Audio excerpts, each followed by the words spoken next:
कुछ और एसएमएस आया है। Deepak, good morning.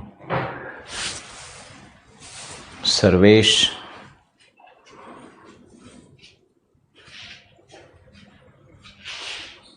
Rajiv,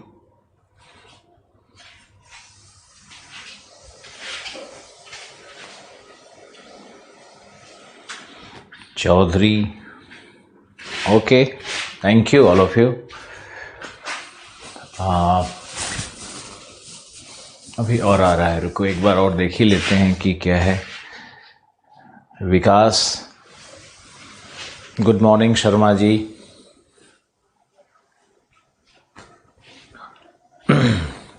okay. मुझे थोड़ा सा रिमाइंड कराओ कि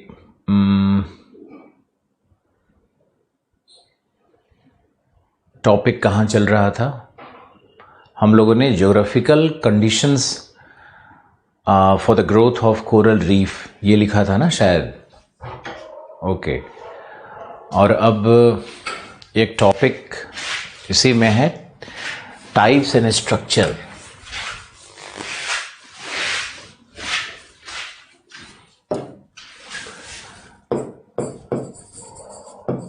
types and structure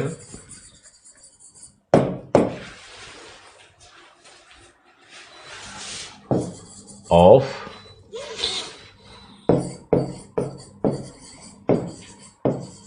coral reef. Type and structure of coral reef को आज करते हैं, और आज कोशिश करेंगे कि कुछ थ्योरीज में भी जाएं, कम से कम डार्विन का थ्योरी तो कर ही लिया जाए।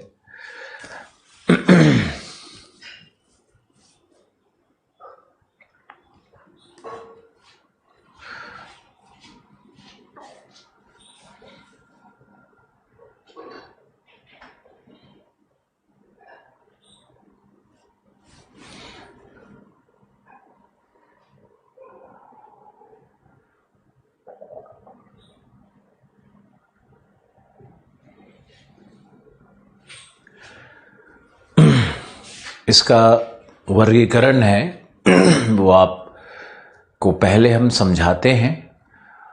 और कोरल रीफ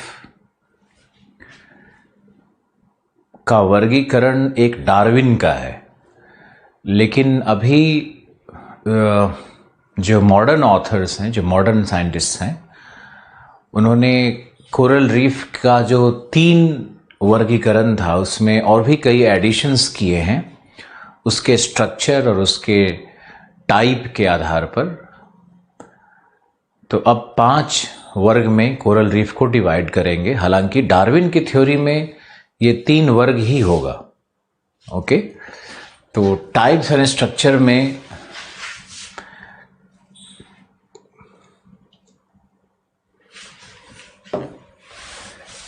देखते हैं।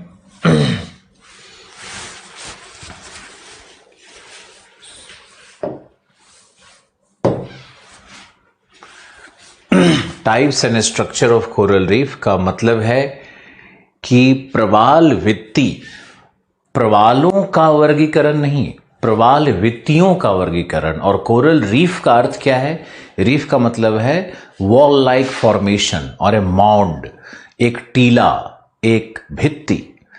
तो प्रवालों के द्वारा जो निर्मित भित्ति है, जो एक टीला होता है चूने पत्थर का, गाद का और सैंड का बना हुआ, जो एक बहुत ही शानदार बायोहर्म है, जो एक जैविक गृह है जिसको कहते हैं। तो ये जैविक गृह है, उसमें जो हजारों और लाखों करोड़ों समुद्री जीव उसमें निवास करते हैं। तो उसका स्ट्रक्चर क्या होता है, हम लोग उसके टाइप और स्ट्रक्चर को पढ़ेंगे। डार्विन ने टाइप और स्ट्रक्चर पर अपना एक थ्योरी दिया है, एक सिद्धांत दिया है। और आपको मालूम है कि डार्विन एक ऐसे जियोलॉजिस्ट हैं, डार्विन एक भूगर्भ शास्त्री हैं, न कि बॉटनिस्ट या जूलॉजिस्ट। ये एक अवधारणा गलत है। जहाँ डार्विन एक भूगर्भ शास्त्री है, तो डार्विन ने भूगर्भ शास्त्र में, या नेचुरलिस्ट उसको कहते हैं, प्रकृतिवादी हैं, एक पॉजिटिविस्ट हैं, एक प्रत्यक्षवादी हैं, एक साइंटिफिक इन्वेस्टिगेशन और इंडक्टिव मेथड के जो आगमनात्मक विधि है साइंस को पढ़ने की और साइंस में निष्कर्ष निकालने की, उसके बहुत बड़े समर्थक हैं, उसके प्रोपाउंडर हैं। तो डार्विन ने प्रत्यक्ष निरीक्षण में विश्वास किया है और इनको एक एम्पिरिसिस्ट भी कहते हैं, प्रत्यक्षवादी भी कहते हैं।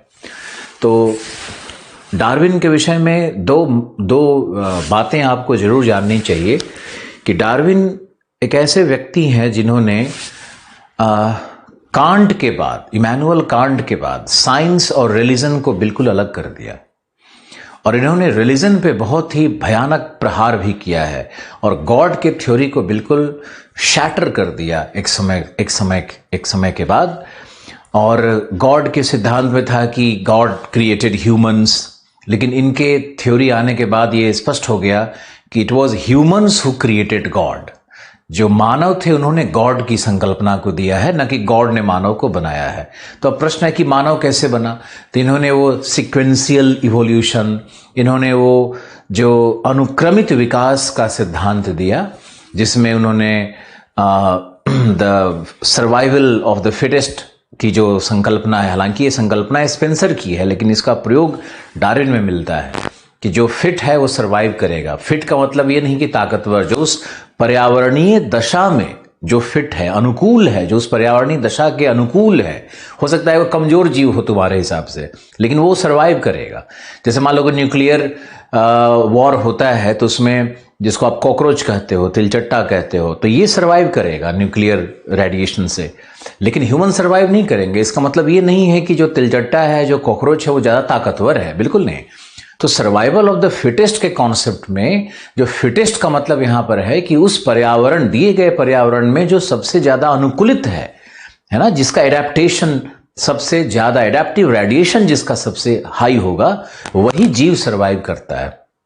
जैसे कोल्ड वाटर में, कोल्ड वाटर इकोसिस्टम है तो उसमें कोई पेंगुइन डाल दोगे तो वो वहां पे सरवाइव करेगा, वहां पे तुम वार्म वाटर से उठा करके किसी फिश को डालोगे तो मर जाएगा। तो ऐसा नहीं कि जो फिश मर गया वो कमजोर था, बिल्कुल नहीं, लेकिन वहां एडेप्टेशन नहीं कर पाता है। तो सर्वाइवल ऑफ द फिटेस्ट का अर्थ तो बड़ा गलत ले लिया गया बाद में, जिसके कारण सेकेंड वर्ल्ड वॉर भी हो गया और जर्मनी ने ये सोचा कि अगर आपको सर्वाइव करना है, आपकी अगर उत्तरजीविता है, तो आपको फिट रहना होगा और फिट रहने के लिए आपको आसपास के जो बड़ी मछली है उसको छोटे मछलियों को खाना होगा। ऐसा विचार लोगों ने बना दिया। एक गलत इंटरप्रिटेशन है डार्विन का। यहां पे ध्यान रखना है कि फिटेस्ट का अर्थ क्या है। अब डार्विन ने जो दो बातें की, जो बहुत बड़ा समाज में परिवर्तन आया है, जिसको हम लोग कहते हैं मॉडर्निज्म आया, और क्रिश्चियन सोसाइटी में बहुत ज़बरदस्त परिवर्तन हुआ। वहाँ प्रोटेस्टेंट्स आ गए और जो पुराने कहानी और मीथ और जो स्क्रिप्चरल नॉलेज था उसको उन लोगों ने टोटली डिस्कार्ड किया। और ये सब जो कहानियाँ कि भगवान का अवतार हो गया और भगवान ने आशीर्वाद दे दिया और चंद्रमा पे लकीर खींच दिया गया, इस तरह की जो किंवदंतियाँ चलती रहती हैं समाज में, उसको डार्विन ने शैटर किया, गॉड के थ्योरी को ही डिमोलिश किया। और डार्विन ने जो इवोल्यूशन का प्रोसेस बताया कि कैसे केमिकल सिंथेसिस से या केमोसिंथेसिस से कैसे सोडियम, कैल्शियम, पोटेशियम और नाइट्रोजन और कार्बन कैसे एक बार एक युग्मित होकर के, कैसे कोएगुलेशन करके वो कैसे उसमें जीव जैसी दशाएं या जीव द्रव्य कैसे बन जाता है, और वो जो जीव द्रव्य बन जाता है, उस जीव द्रव्य कैसे उसमें न्यूक्लियस का फॉर्मेशन होगा और न्यूक्लियस कैसे टूट करके दो भाग में खंडित होने लगता है, यानी द एबिलिटी टू रीडुप्लीकेट इटसेल्फ कैसे नेचुरली ग्रो करता है। जैसे अमीबा में होता है कि अमीबा में एक अमीबा होगा, वो टूट करके दो न्यूक्लियस बनता है, उसमें दोनों टूट करके दो अलग जीव बन जाता है। तो ये जो डुप्लीकेशन का रीडुप्लीकेशन का जो थ्योरी आया, फिर उससे कैसे फिर how life came in the sea, ocean में कैसे आया, जीवन कैसे आया। फिर वो जो सबसे पहले साइनोबैक्टीरियम, जो ब्लू ग्रीन एल्गी जिसको आप कहते हो, वो कैसे आया। फिर वो एल्गी कैसे धीरे धीरे फिश में, फिश कैसे फिर फिश उछलता है पानी में तो कैसे एवीज का विकास हो गया, जो पक्षी जिसको कहते हो, या फिर कैसे वो उभयचर एम्फीबियंस कैसे बन गया, फिर उससे कैसे इवोल्यूशन हुआ और इंसान मानव कैसे बना। इसका पूरा थ्योरी डार्विन ने दे दिया, पूरी दुनिया को स्तब्ध कर दिया। मेरे लिए डार्विन एक इतने बड़े मॉडल हैं, मेरे लिए डार्विन एक इतने महान पुरुष हैं, इतने बड़े साइंटिस्ट हैं मेरे लिए, तो उन्होंने फॉसिल्स के अध्ययन से इन चीज़ों को सत्यापित किया। और दूसरा जो मेजर कंट्रीब्यूशन है डार्विन का, पहला तो उन्होंने गॉड की थ्योरी को चैलेंज कर दिया, और दूसरा उन्होंने कहा कि साइंस में अगर बिलीव करना है तो रिलीजन की बातों को छोड़ना होगा। अगर रिलीजन की कुछ बातें हैं तो उसको भी टेस्टिफाई करना होगा। तो उन्होंने कहा कि फील्ड इन्वेस्टिगेशन बहुत जरूरी है, और जब तक फील्ड इन्वेस्टिगेशन नहीं होगा तब तक हम किसी सत्य तक नहीं पहुंच सकते हैं। और ये जो सिद्धांत है यही प्रत्यक्षवाद है। हालांकि प्रत्यक्षवाद फ्रेंच रेवोल्यूशन में पहले आ चुका है, और ऑगस्ट कॉम्टे जैसे विद्वान तो ज्योग्राफी में प्रत्यक्षवाद को पहले ही ला चुके हैं। तो प्रत्यक्षवाद में दो चीजें हैं, एक तो साइंटिफिक इन्वेस्टिगेशन की बात होता है, दूसरा reality is what is cognisable, यानी आप अपने इंद्रियों से जो ज्ञान को जनित कर रहे हैं, जो इंद्रियों से जिस ज्ञान को आप देख रहे हैं वही ज्ञान सत्य है, और जो इंद्रियों के ज्ञान से परे है उसको असत्य मान के चलता है, ये प्रत्यक्षवादी होते हैं। हालांकि आइंस्टीन इसके थोड़े विरोधी हैं, और आइंस्टीन ने कहा कि नहीं, हम लोग इन्फेरेंस निकाल सकते हैं। जैसे मान लो कि अगर हमें 2, 3, 4, 5 प्रोपोजिशंस पता है, अगर आधार वाक्य पता है, साइंटिफिक लॉज पता है, तो साइंटिफिक लॉज के आधार पर 6th, 7th, 8th ऐसा भी लॉज निकाला जा सकता है। और आइंस्टीन ने इसको प्रूव किया कि ग्रेविटी वेव्स है, और ग्रेविटी वेव्स आज देखो, आज के 2 साल पहले इस्टेब्लिश भी हो गया, साइंटिस्ट ने इस्टेब्लिश कर दिया कि सचमुच में ग्रेविटी वेव्स होता है। और ग्रेविटी वेव्स है तभी तो 2 पिंडों के बीच में वो शक्ति लग रही है, और सेंटर ऑफ मास बनेगा। आखिर कैसे बैलेंस करेगा? कुछ ना कुछ तो एक एक्सचेंज, एक कनेक्शन होना ही चाहिए ना। तो ये देखो, एक इन्फेरेंशियल नॉलेज भी होता है, अनुमान जनित ज्ञान, लेकिन अनुमान का आधार जो कंजेक्चर कहते हैं। तो ये जो कंजेक्चरल नॉलेज है, इसका भी साइंटिफिक बेसिस अगर हो तो वो सत्य भी होता है। लेकिन जब हम लोग धर्म ग्रंथों पे जाते हैं तो वहां पे कुछ तो कंजेक्चरल नॉलेज मिलता है हम लोगों को, कुछ अच्छी बातें मिलती हैं हम लोगों को, लेकिन उसमें बहुत सारे मीथ और बहुत सारे ऐसी चीज़ें जो कि इंसान को डराने वाली हैं, इंसान को स्लेव बनाने वाली हैं, हम लोग उसकी दास्ता में फंसते हैं। और हम लोग जो राइट टू इन्वेस्टिगेशन है, जो हम लोग का जो अधिकार होना चाहिए किसी भी चीज़ पे प्रश्न उठाने का, वो नहीं मौका मिलता है। तो हम लोग को right to investigate, right to discover, right to question, प्रश्न पूछने का अधिकार, ये सब होना चाहिए, रिलीजन के अंदर में भी होना चाहिए।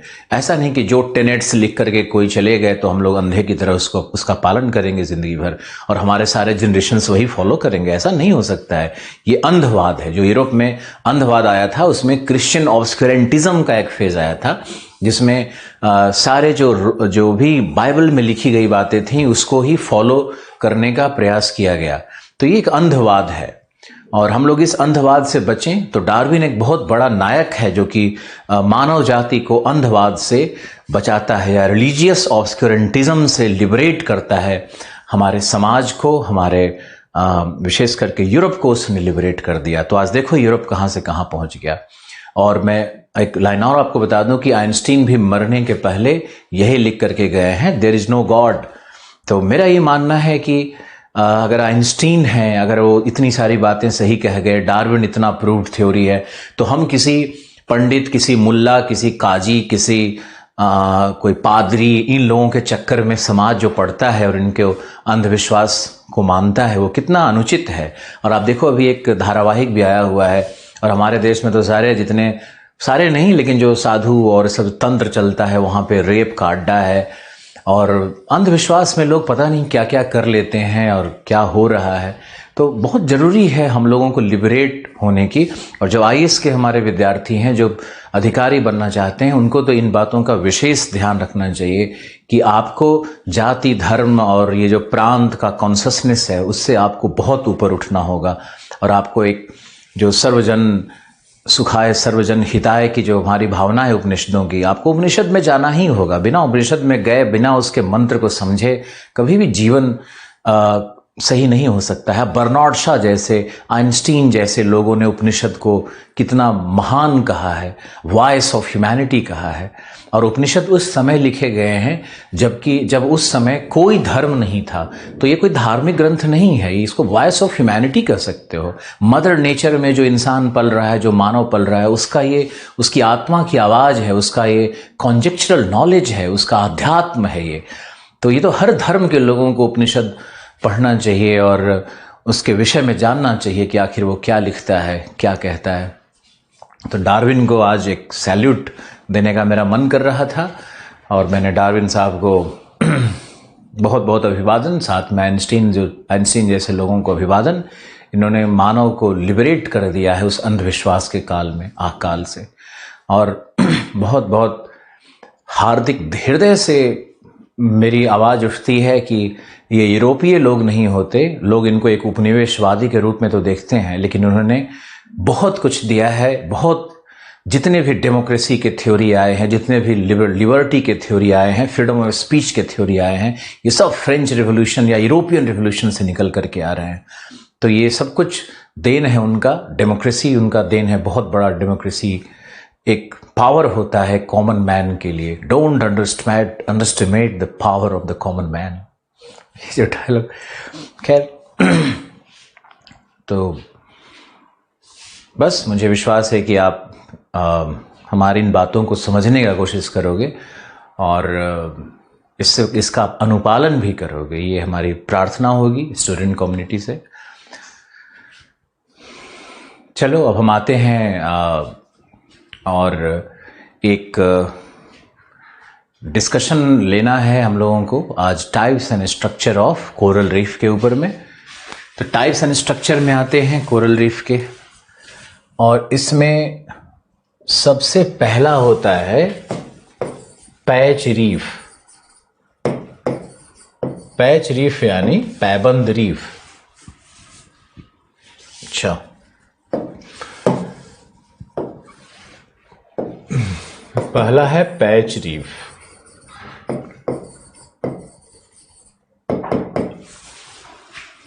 पैच रीफ क्या है?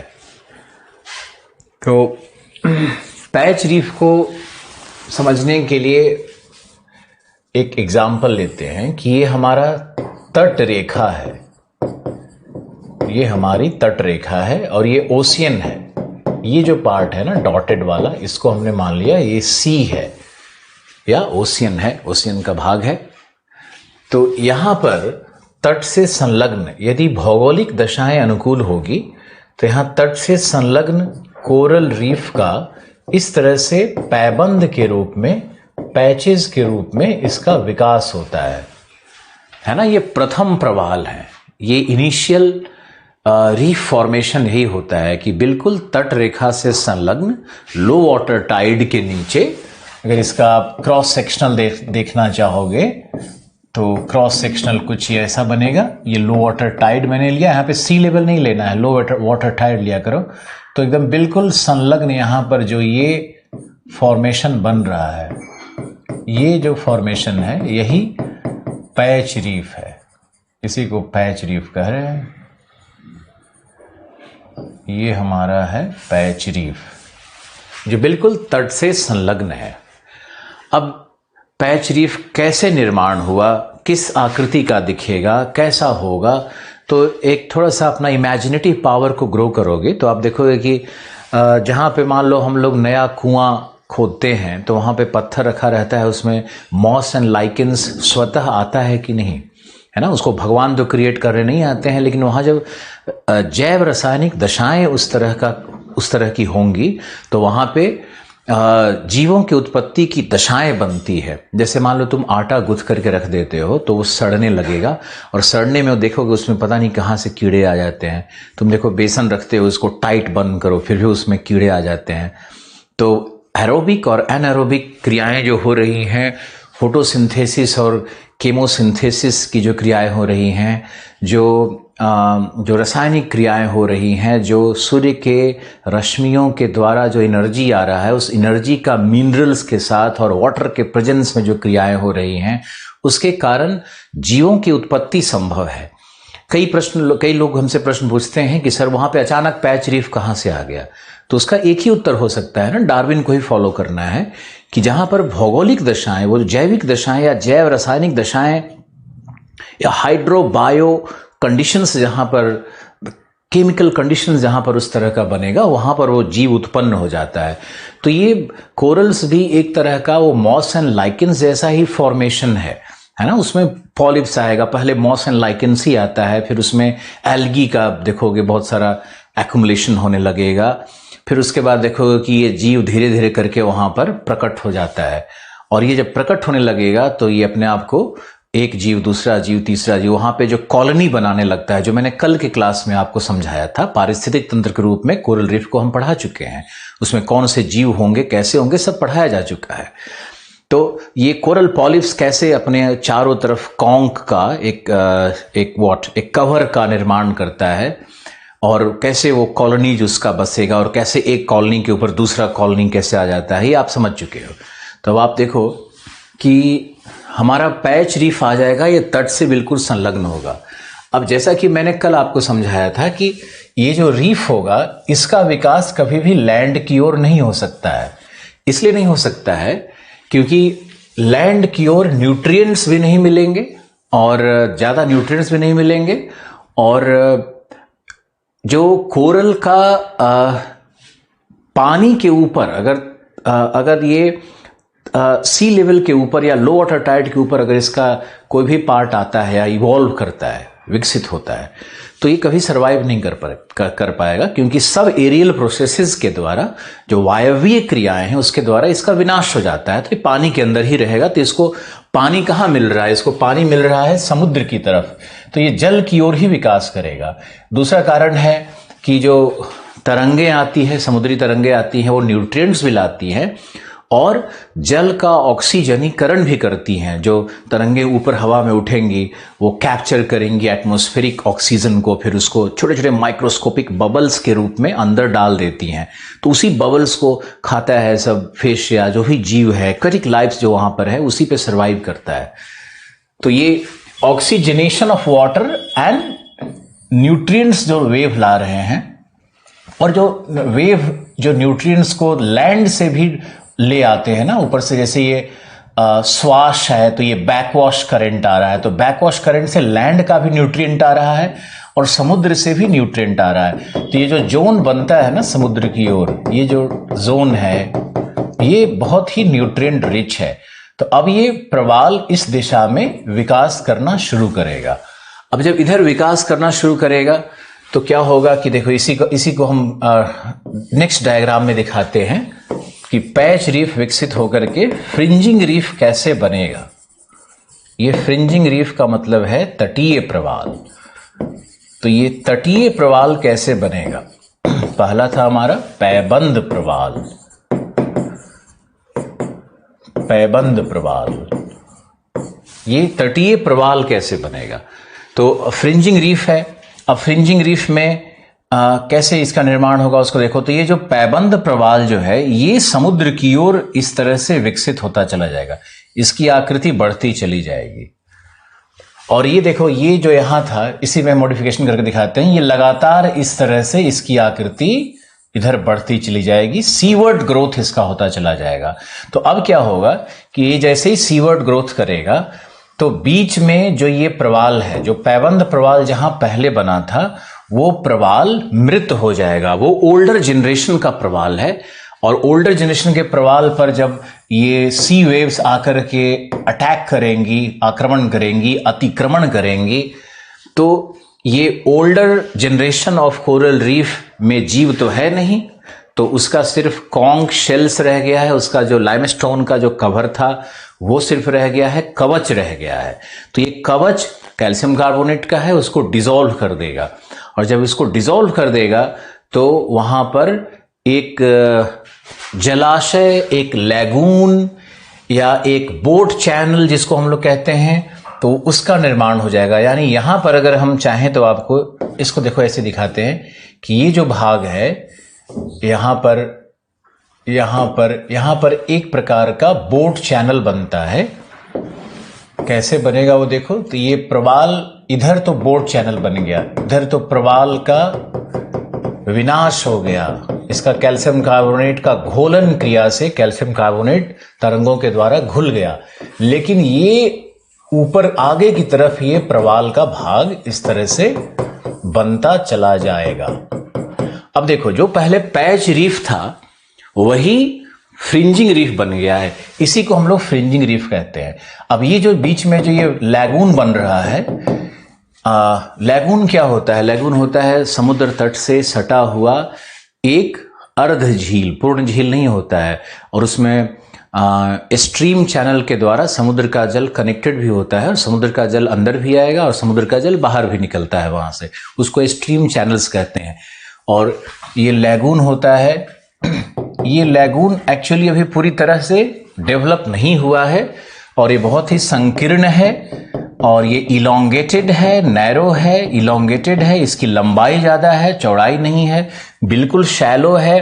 घोलन क्रिया से मुश्किल से 2 मीटर से 5 मीटर 6 मीटर तक अधिकतम गहराई यहाँ पर मिलेगी लैगून की, इससे ज़्यादा गहराई नहीं मिल सकती है। तो बहुत ही शैलो है ये, 5 मीटर क्या गहरा होता है।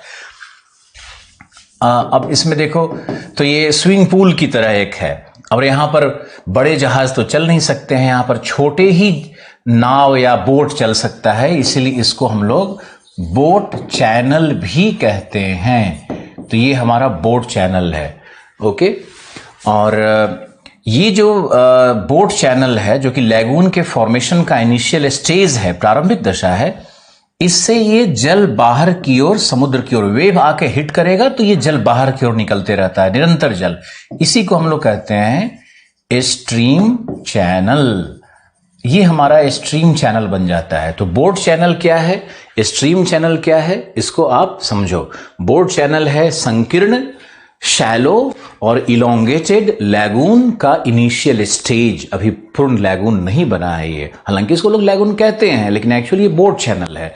और बोट चैनल ओशियन से कनेक्टेड होता है स्ट्रीम चैनल के द्वारा, क्योंकि जो तरंगे आएंगी वो इससे, तो लो वाटर टाइड के नीचे है ना ये रीफ, तो लो वाटर टाइड और हाई वाटर टाइड से जल जो ऊपर की ओर आएगा तो ये वापस रिटर्न करता है ये जल यहाँ पे। तो ये स्ट्रीम चैनल्स बने हुए हैं, और ये हमारा रीफ बना हुआ है समुद्र के नीतल से उठता हुआ, लगभग ये 10 मीटर 15 मीटर की 20 मीटर की गहराई से ऊपर उठता हुआ ये होगा चूने पत्थर की संरचना। तो ये जो ऊपर का भाग होता है इसी को हम लोग कहते हैं रीफ फ्लैट। ये रीफ फ्लैट कहलाता है, और इसमें जो नुकीले इस तरह के हो सकता है रीफ फ्लैट के ऊपर भाग हो, तो इसको हम लोग कहते हैं पिनैकल्स कहते हैं। ये पिनैकल्स कहलाता है, रीफ पिनैकल्स कहलाने लगता है। जो ऊपर में नुकीला जैसा भाग होगा, एंगुलर भाग होगा, उसको रीफ पिनैकल्स भी कहते हैं। तो यहीं पे कहीं कहीं पे आपको रीफ पिनैकल्स भी मिल सकता है, इस तरह का नुकीला भाग मिलने लगता है। क्या होता है कि ऊपर के सतह पर भी चूने पत्थर का कहीं कहीं अपर्दन हो जाएगा, तो रीफ में भी कहीं कहीं पे गड्ढा हो जाएगा, बीच का भाग नुकीला ऐसा दिखने लगता है, तो रीफ पिनैकल्स बन जाता है।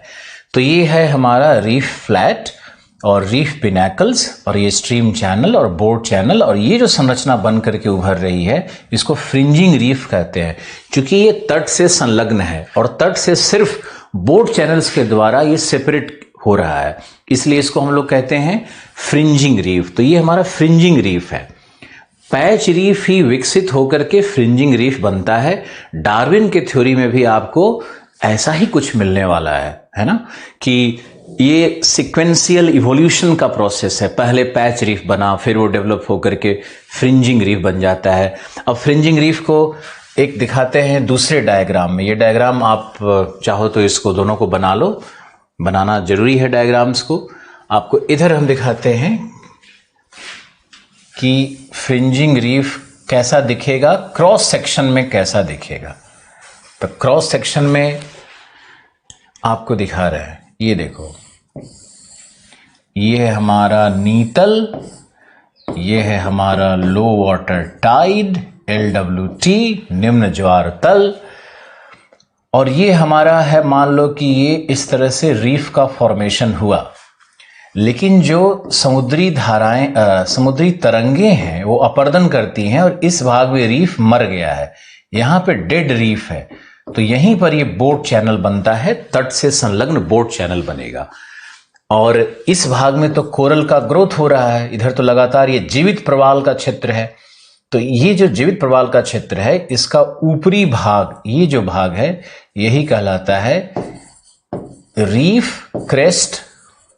आप इसको रीफ क्रेस्ट कह लो, या यही कहलाता है, जब बड़ा और हो जाएगा तो रीफ फ्लैट कहलाएगा। ये रीफ फ्लैट कहलाता है, चबूतरे की तरह बन जाता है, छत की तरह बन जाता है ये, तो ये रीफ फ्लैट कहलाता है। और यही है हमारा लैगून। लैगून फॉर्मेशन पर भी पूछता है यूपीएससी, ये बोट चैनल इसको कहेंगे या इसको लैगून कहेंगे। तो आप इस स्ट्रक्चर को देखो, और इसमें अगर और हम लोग अंदर में देखना चाहेंगे तो ये जो भाग होता है, ये है तुम्हारा डेड कोरल जोन, और ये जो भाग होता है आगे फ्रंट वाला, ये होता है लाइव कोरल जोन।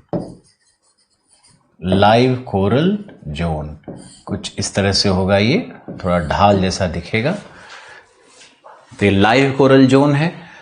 और ये जो ढाल जैसा भाग जो समुद्र की ओर है, ये जो समुद्र की ओर है, इसी को हम लोग कहते हैं रीफ स्कार्प, यानी ये रीफ का कगार भाग है। कगार यानी जो लंबवत ढाल जैसा होता है, जो कि लगभग 35 से 75 डिग्री तक का एंगुलर दशा जिसकी होगी, हॉरिजॉन्टल से अगर हम मेजर करेंगे तो ये रीफ स्कार्प है, लाइव कोरल जोन है, हमारा लैगून बन रहा है, हमारा डेड कोरल जोन है, और हमारा रीफ क्रेस्ट बन रहा है। तो ये स्ट्रक्चर है हमारे फ्रिंजिंग रीफ का। इस डायग्राम को भी ड्रॉ करो, 30 सेकेंड्स का टाइम देंगे आपको। और ये डार्विन के थ्योरी से बहुत कुछ लिया है इस डिस्कशन में, मैंने डार्विन से भी लिया है, और जो मॉडर्न थ्योरीज हैं और जो डेविस की संकल्पना है उनसे भी बहुत कुछ लिया है मैंने। फिर मैंने ये मॉडल आपके लिए बनाया है ताकि हर स्टूडेंट को बड़ी आसानी से समझ में आ जाए। अब देखो, इसमें चलते हैं नेक्स्ट पेज पे कि हमारा थर्ड रीफ टाइप क्या है। तो थर्ड रीफ टाइप अगर हम देखें तो है हमारा बैरियर रीफ। बैरियर रीफ, तो बैरियर रीफ क्या है, या अवरोधक प्रवाल।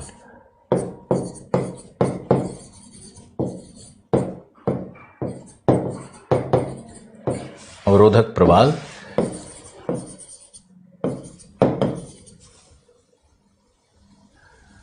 बैरियर का स्पेलिंग मैंने क्लियर कर दिया, यहां पे थोड़ा कम दिख रहा होगा शायद आपको। तो बैरियर रीफ क्या है ये आपको देखना है। रीफ का तो आया नहीं ढंग से।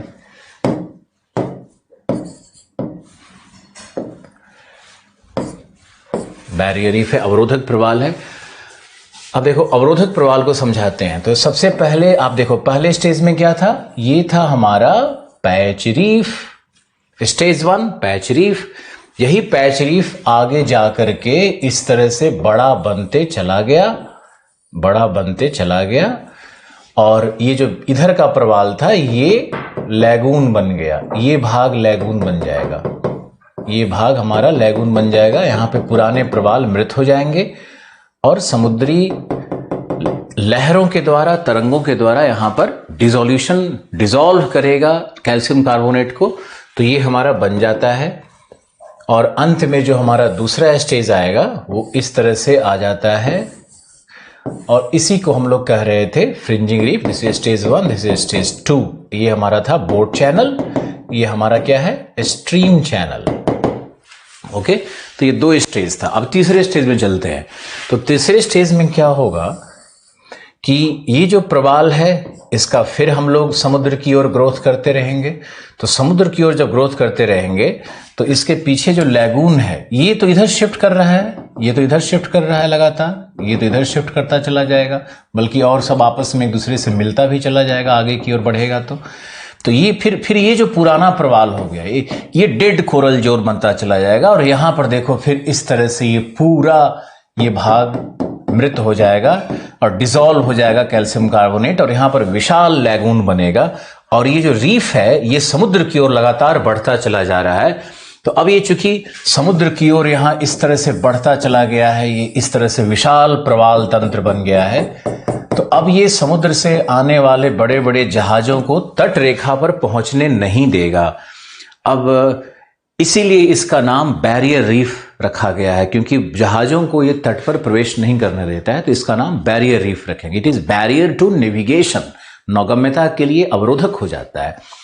और आप देखोगे तो लैगून का साइज, अब ये लैगून बिल्कुल विकसित हो चुका है। देखो इसको, लैगून पूरी तरह से विकसित हो चुका है, और लैगून का निरंतर विकास जारी है, लेकिन लैगून शैलो ही रहेगा, छिछला ही रहेगा, क्योंकि तरंगे गहराई से अपर्दन नहीं कर सकती है ना, वो तो सिर्फ डिसॉल्व करेंगी मृत प्रवाल क्षेत्र को, वहां के कैल्शियम कार्बोनेट को। तो ये लैगून का जो क्षेत्रफल है वो तो बढ़ता चला जाएगा, लेकिन गहराई उसकी वैसे ही रह जाती है। इसका दूसरा कारण यह है कि जो तरंगे आ रही हैं वो तट पर अपर्दन करेंगी और तट से अवसादों को इसी लैगून में डिपॉजिट करती है। तो लैगून में क्या हो रहा है? निरंतर अवसादीकरण, infilling of the lagoon, sedimentation of the lagoon. इसके कारण जो लैगून की गहराई है वो 6 मीटर तक ही रहती है, कहीं कहीं 10 मीटर भी मिल सकता है, लेकिन 6 मीटर इसकी औसत गहराई होती है, जो कि कभी भी इससे डीप नहीं हो सकती है।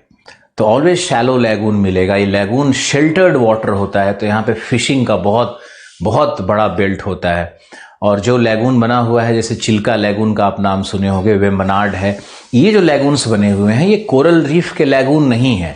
इन लैगून के फॉर्मेशन पे हम लोग ओशियन वेव्स या समुद्री तरंगों पर जब पढ़ेंगे, उसमें जब हम लोग लॉन्ग शोर ड्रिफ्ट की बात करेंगे तब आपको पढ़ाया जाएगा। उसी में टोम्बोलो फॉर्मेशन वगैरह आता है, जो हम पिछले कितने दशक से पढ़ा रहे हैं। ये प्रश्न आया भी है। तो ये आप देखो लैगून का विस्तारीकरण कैसे होता है, और ये है हमारा अवरोधक प्रवाल। अब अवरोधक प्रवाल को अगर हम उसके स्ट्रक्चर को देखना चाहेंगे तो इसका स्ट्रक्चर बड़ा ही यूनिक होता है, बहुत ही जटिल होता है, और इसको एक डायग्राम के द्वारा प्रेजेंट करते हैं। देखते हैं कैसे बनेगा ये। इसको थोड़ा कम किया जाए, इस भाग को। ओके, तो ये हमारा ओशियन, ये हमारा लो वाटर टाइड, समुद्र तल नहीं लेना है, लो वाटर टाइड को लेना है। और ये देखो, ये लैगून का साइज बड़ा हो गया, और ये इस तरह से विशाल लैगून बन जाए, विशाल बैरियर रीफ बन जाता है। क्योंकि ये जो बैरियर रीफ है ना, ये पैच रीफ से धीरे धीरे इसका ग्रोथ इस दिशा में हो रहा है, समुद्र की ओर हो रहा है। अब इसमें एक चीज और ऐड करना चाहेंगे, क्योंकि हम लोग एडवांस लेवल पर अगर पढ़ना चाहते हैं, समझना चाहते हैं, तो ये समझना बहुत जरूरी है कि बैरियर रीफ का ग्रोथ तभी हो सकता है जबकि अवतलन हो कॉन्टिनेंटल शेल्फ का, मग्न तट का अवतलन हो, या अगर कोई द्वीप के सहारे कोरल रीफ का ग्रोथ हो रहा हो तो उस द्वीप का भी अवतलन अवश्य हो। प्रश्न है कि अवतलन कैसे होगा? तो आप आइसोस्टैसी में पढ़ोगे, आप समस्थैतिकी के सिद्धांत में पढ़ोगे कि जो हमारा सियाल है, जो कॉन्टिनेंटल मास है, वो सीमा पर, यानी कि ओशियानिक मटेरियल्स पे, ओशियानिक मैग्मा जो अंदर में पिघलित मैग्मा है ओशियन के फ्लोर के नीचे, उसके ऊपर ये तैर रहा है, यानी उत्प्लावित है, फ्लोट करता है, बॉयंसी है इसके अंदर में। तो अगर बॉयंसी है और इस तल को मान लिया ये हमारा सियाल का भाग है, ये हमारा सियाल का भाग है, इसके नीचे हमने सीमा को ले लिया जो बेसाल्ट का मटेरियल है और अर्ध पिघलित दशा में है, ये पार्शियली मोल्टन है ऐसा मान लेते हैं साइंटिस्ट, है भी। तापमान वहां नीचे की ओर बढ़ेगा तो मोल्टन होगा ही होगा, भूगर्भ शास्त्र में इसको आप पढ़ोगे। तो ये जो वेट ऐड हो रहा है, आप देखो यहाँ पे कितना सारा मैसिव स्ट्रक्चर बन गया है बैरियर रीफ में, और ये लगातार ग्रो कर रहा है ओशियन की ओर, तो इसका मैसिवनेस ग्रो कर रहा है, इसकी आकृति बढ़ रही है, इसका भार बढ़ रहा है। तो इस दशा में क्या होता है कि सियाल सीमा में नीचे की ओर अवतलित होने लगता है, यानी डूबने लगता है। तो ये जो सियाल का भाग है, जो बेस है, इस बेस को देखो, कॉन्टिनेंटल शेल्फ नीचे की ओर धंस रहा है, है ना। अगर कॉन्टिनेंटल शेल्फ नीचे की ओर अवतलित होने लगेगा, धंसेगा, तो ये जो समुद्र तल है, समुद्र तल तो वहीं रहेगा। ये मान लो समुद्र तल मान लेते हैं, सी लेवल मान लेते हैं, ये तो वहीं रहेगा। और ये लगातार नीचे की ओर अगर धंस रहा है तो प्रवाल भी नीचे की ओर जाने लगेगा, इसका भी अवतलन होगा। तो इस दशा में क्या होता है कि प्रवालों का रीग्रोथ होता है ऊपर की ओर, ऊपर की ओर रीग्रोथ होता है। क्यों होता है? क्योंकि प्रवालों में जो एल्गी होते हैं वो तो फोटोसिंथेसिस से जीवित रहेंगे। अब फोटोसिंथेसिस के लिए जो प्रवाल हैं वो अपने कॉलोनीज को ऊपर बनाने लगते हैं, वो लैटरल नहीं बनाते हैं, वो समुद्र की तरफ भी बना रहे हैं और ऊपर भी उनका जनरेशन्स आना शुरू हो जाता है, क्योंकि प्रकाश तो ऊपर मिल रहा है। तो इसके कारण जैसे आपने देखा है ना, प्लांट भी कैसे सूर्य की तरफ प्रकाश संश्लेषण के लिए ग्रो करता है, तो वैसे ही इसके जो एल्गी हो तो प्रकाश संश्लेषण के द्वारा फूड बनाएंगे, न्यूट्रिएंट बनाएंगे, तो ये ऊपर की ओर ग्रो करने लगेगा। यानी और ये जितना ऊपर ग्रो करेगा, जितना और इसका विस्तार होता चला जाएगा, उतना ही वेट इंक्रीज करेगा, आइसोस्टैसिक काम करेगी। इसके कारण ये जो सियाल यहाँ पर है, महाद्वीपीय मग्न तट है, उसका अवतलन जारी रहेगा और नीचे की ओर ये धंस जाएगा। अब ये नीचे की ओर, मान लो ये आइलैंड है तो आइलैंड भी नीचे की ओर धंसता चला जाएगा। तो ये जब नीचे की ओर धंसता चला जाएगा तो इसमें फिर से ऊपर की ओर ग्रोथ होने लगता है। अब ये बहुत मैसिव स्ट्रक्चर बनता चला जाता है। ये एक तरह का साइक्लिक प्रक्रिया है कि अवतलन होगा फिर ग्रोथ होगा, अवतलन होगा फिर ग्रोथ होगा, इस तरह से चलने लगता है। अब यही है हमारा बैरियर रीफ, जो कि एक मैसिव स्ट्रक्चर बन करके समुद्र से, और समुद्र की तरंगे लगातार यहाँ पर लैगून के साइज को बढ़ा रही हैं। तो हमारा ये इधर भी इसका विकास होते चला जा रहा है। इसको थोड़ा और बड़ा कर लेते हैं, समझने के लिए इसकी आकृति को बढ़ा लेते हैं थोड़ा और। इधर तो आप डायग्राम बना ही चुके होंगे। अब देखो कि बैरियर रीफ क्यों इतना मैसिव होता है, इतना बड़ा क्यों होता है। आपने सुना होगा ऑस्ट्रेलिया का the great barrier reef off the coast of Queensland के तट से आगे है ना वो बैरियर रीफ, इतना मैसिव स्ट्रक्चर क्यों बना हुआ है। तो अब हम लोग इसका अगर परखना चाहेंगे, इन्वेस्टिगेट अगर करते हैं हम लोग, तो पता चलता है कि जो क्वींसलैंड का कोस्ट है वहाँ पे वास्तव में अवतलन हुआ है। और अवतलन का कारण मैंने क्या बताया, ये कोई टेक्टोनिक प्रोसेस नहीं है, ये कोई वल्केनिक प्रोसेस नहीं है, बल्कि ये एक सिंपल है, आइसोस्टैसी काम कर रही है वहाँ पर। तो आइसोस्टैटिक एडजस्टमेंट हो रहा है वहाँ पर। जब हम लोग एडिशन ऑफ मटेरियल करेंगे तो वहाँ पे नीचे की ओर अवतलन होता है। अब देखो ये हमारा लो वाटर टाइड था, अब तो ये चूंकि नीचे जा रहा है, अवतलन हो रहा है, तो हमारा ये स्ट्रक्चर भी ऊपर की ओर निरंतर आ रहा है। अब इसमें देखो कि जो प्रवाल के कैल्शियम कार्बोनेट के टुकड़े होते हैं या कॉन्क्रिशनरी मटेरियल जिसको हम कहते हैं, तो कॉन्क्रिशनरी मटेरियल टूट करके इस भाग में नीचे नीतल पर ये जमा होते चला जाता है। और ये देखो कितना अच्छा, कितना सुंदर सा प्रकृति का ये क्या वरदान है कि नेचुरल प्रोसेस से प्लेटफॉर्म बनते जा रहा है ना। आगे कोरल कैसे विकास करे, उसके लिए कोरल खुद ही अपना प्लेटफॉर्म बना रही है कि उसके टुकड़े टूट करके आगे गिर रहे हैं और आगे जो गहराई है समुद्र की वो कम होती चली जा रही है, वो भरते जा रहा है। और उसी प्लेटफॉर्म पे फिर नए जनरेशन ऑफ कोरल्स का विकास होते रहता है, फिर वो ऊपर और इधर ग्रो करता है। तो ये जो क्षेत्र है इसी को हम लोग कहते हैं टैलस जोन। ये है टैलस जोन। अब स्ट्रक्चर बैरियर रीफ का आप देख सकते हो कि कैसे बन रहा है ये। टैलस जोन क्या है? टैलस जोन है कॉन्क्रिशनरी मटेरियल से वो जोन जो भरा हुआ है, जो बना हुआ है। अब इसके स्ट्रक्चर पे एक बार हम तुमको समझाते हैं, आप लोगों को समझा के देखते हैं कि कितना समझ में आएगा। इसको थोड़ा हटा लो, मुझे तो स्पेस चाहिए समझाने के लिए। ओके, और ये देखो, तो ये हमारा टैलस जोन है। अब टैलस जोन के सहारे ही ये इस तरह से ग्रो करता रहेगा, ये लगातार ग्रो करेगा। ये ऊपर भी ग्रोथ हो रहा है, वर्टिकल ग्रोथ भी हो रहा है और हॉरिजॉन्टल ग्रोथ भी हो रहा है। और इससे क्या हो रहा है कि जो हमारा लैगून है, लैगून का साइज भी बढ़ते जा रहा है ना। तो ये विशाल लैगून, लेकिन छिछला लैगून, ये हमारा रीफ फ्लैट है। रीफ फ्लैट का साइज कितना बड़ा हो जाएगा, ये बिल्कुल लगभग 25 किलोमीटर तक का तो विड्थ है बैरियर रीफ का। 25 किलोमीटर का उसकी चौड़ाई है, 25 किलोमीटर, बहुत बड़ा। और जो 1900 किलोमीटर तक ये लंबा है बैरियर रीफ, जो क्वींसलैंड वाला है। इतना मैसिव स्ट्रक्चर, इतना बड़ा कॉलोनी तो कोई इंसान ने भी आज तक नहीं बनाया है। इसीलिए इसको बायोहर्म कहते हैं, जैविक गृह कहते हैं। और जो सबसे बड़ा बायोलॉजिकल हाउसिंग है वो मानव के द्वारा नहीं बनाया हुआ है, वो कोरल रीफ के द्वारा बनाया हुआ है। इसीलिए मैंने कल कहा था कि एक अद्भुत क्रिएशन है। और जब आप आईएएस बनोगे तो आप जाकर के लक्षद्वीप में देखना कि वहाँ पर कोरल रीफ फॉर्मेशन कैसे है। रिटायरमेंट के बाद एक बार ग्रेट बैरियर रीफ भी चले जाना। तो ये देखो टैलस जोन है हमारा। अब हम इसके स्ट्रक्चर पे चलते हैं कि स्ट्रक्चर क्या होगा, कैसे होगा। तो स्ट्रक्चर पे डिस्कशन करते हैं। स्ट्रक्चर को साइंटिस्ट लोग 3 भाग में डिवाइड कर देते हैं।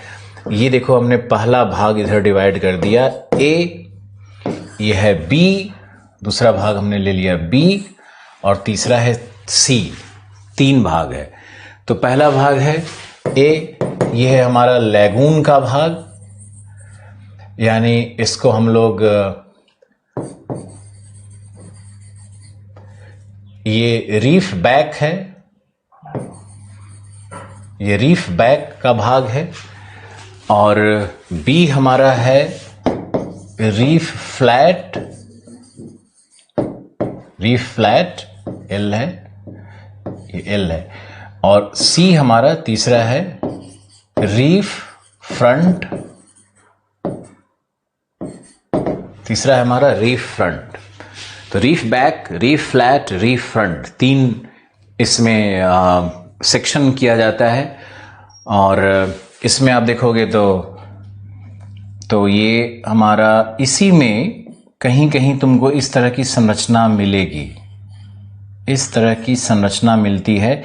ये क्या है कि जो कोरल मृत हो गए हैं लेकिन चूने पत्थर का यहाँ पर अपरदन नहीं हो सका है। और कहीं कहीं पे जो चूना पत्थर का जो रीफ का पार्ट था वो अभी एज इट इज मिल ही रहा है और वो नुकीले तरह का या अलग अलग स्टंप जैसा मिल रहा है। तो जो लो वाटर टाइड के नीचे हो, ये हमारा लो वाटर टाइड है, तो लो वाटर टाइड के जो नीचे है इसको हम लोग स्टंप कह देते हैं, यही स्टंप कहलाता है। जो ऊपर है उसको स्टैग कहते हैं, ये स्टैग हो गया। जो लो वाटर टाइड से ऊपर है उसको स्टैग कहते हैं, ये हमारा स्टैग है।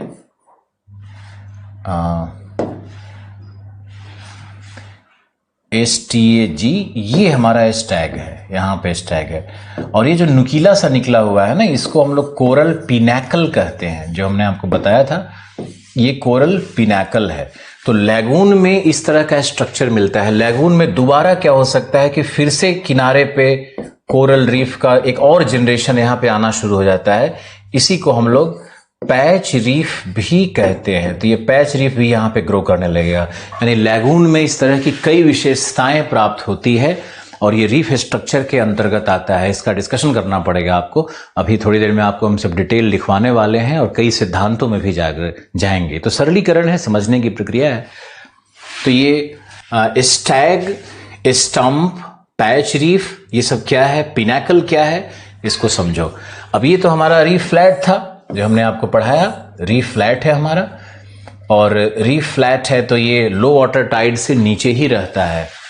कई बार बताया मैंने आपको, यहाँ जब लो वाटर टाइड का टाइम आता है ना, तो ऑस्ट्रेलिया में लोग जाकर के इस पर फुटबॉल खेलने लगते हैं और पर्यटन का बड़ा आकर्षण का केंद्र बन जाता है बैरियर रीफ।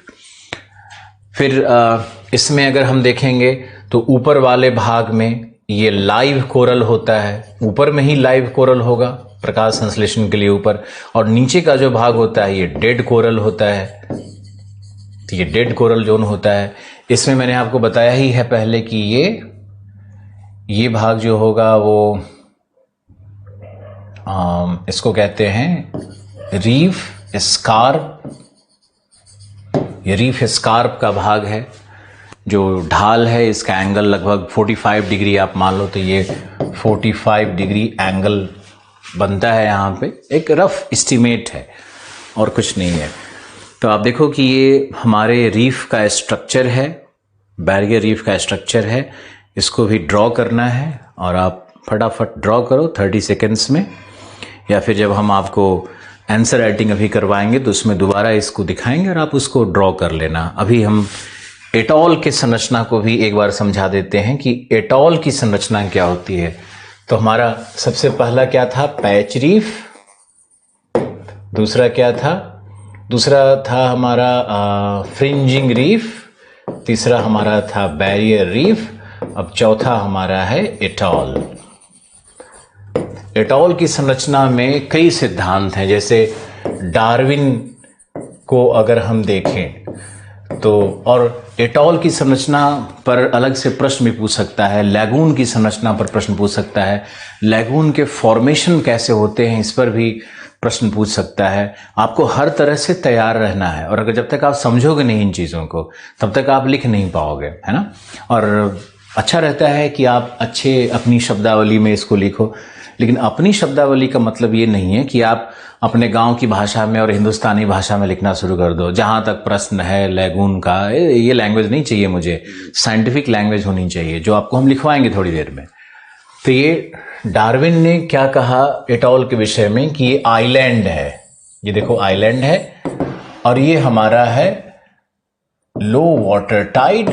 अब ये कहते हैं कि आइलैंड के चारों तरफ ये जो कोरल्स है इसका इस तरह से ग्रोथ होगा, और बाद में जब आइलैंड नीचे की ओर डूबने लगता है तो थर्ड स्टेज में ये आइलैंड नीचे डूब रहा है तो ये कोरल का ग्रोथ इस तरह से वर्टिकल ऊपर की तरफ होने लगता है और क्षैतिज भी होगा, जैसे मैंने आपको समझाया भी। तो लैगून इस तरह से विशाल लैगून बनता चला जाएगा, और समुद्र तल के ऊपर इस तरह से रिंग जैसा ये पूरा कोरल का एक स्ट्रक्चर इमर्ज कर जाएगा, और बीच में ये लैगून है।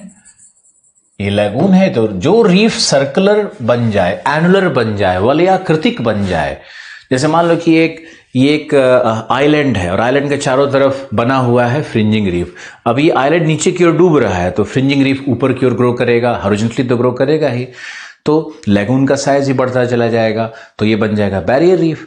और अगर नीचे की तरफ और आइलैंड पूरी तरफ से डूब जाए तो क्या रह जाएगा शेष? बीच में विशाल सर्कुलर लैगून और चारों तरफ वो रिंग की तरह बैरियर रीफ का स्ट्रक्चर रह जाएगा। अब इसी को एटॉल कहेंगे।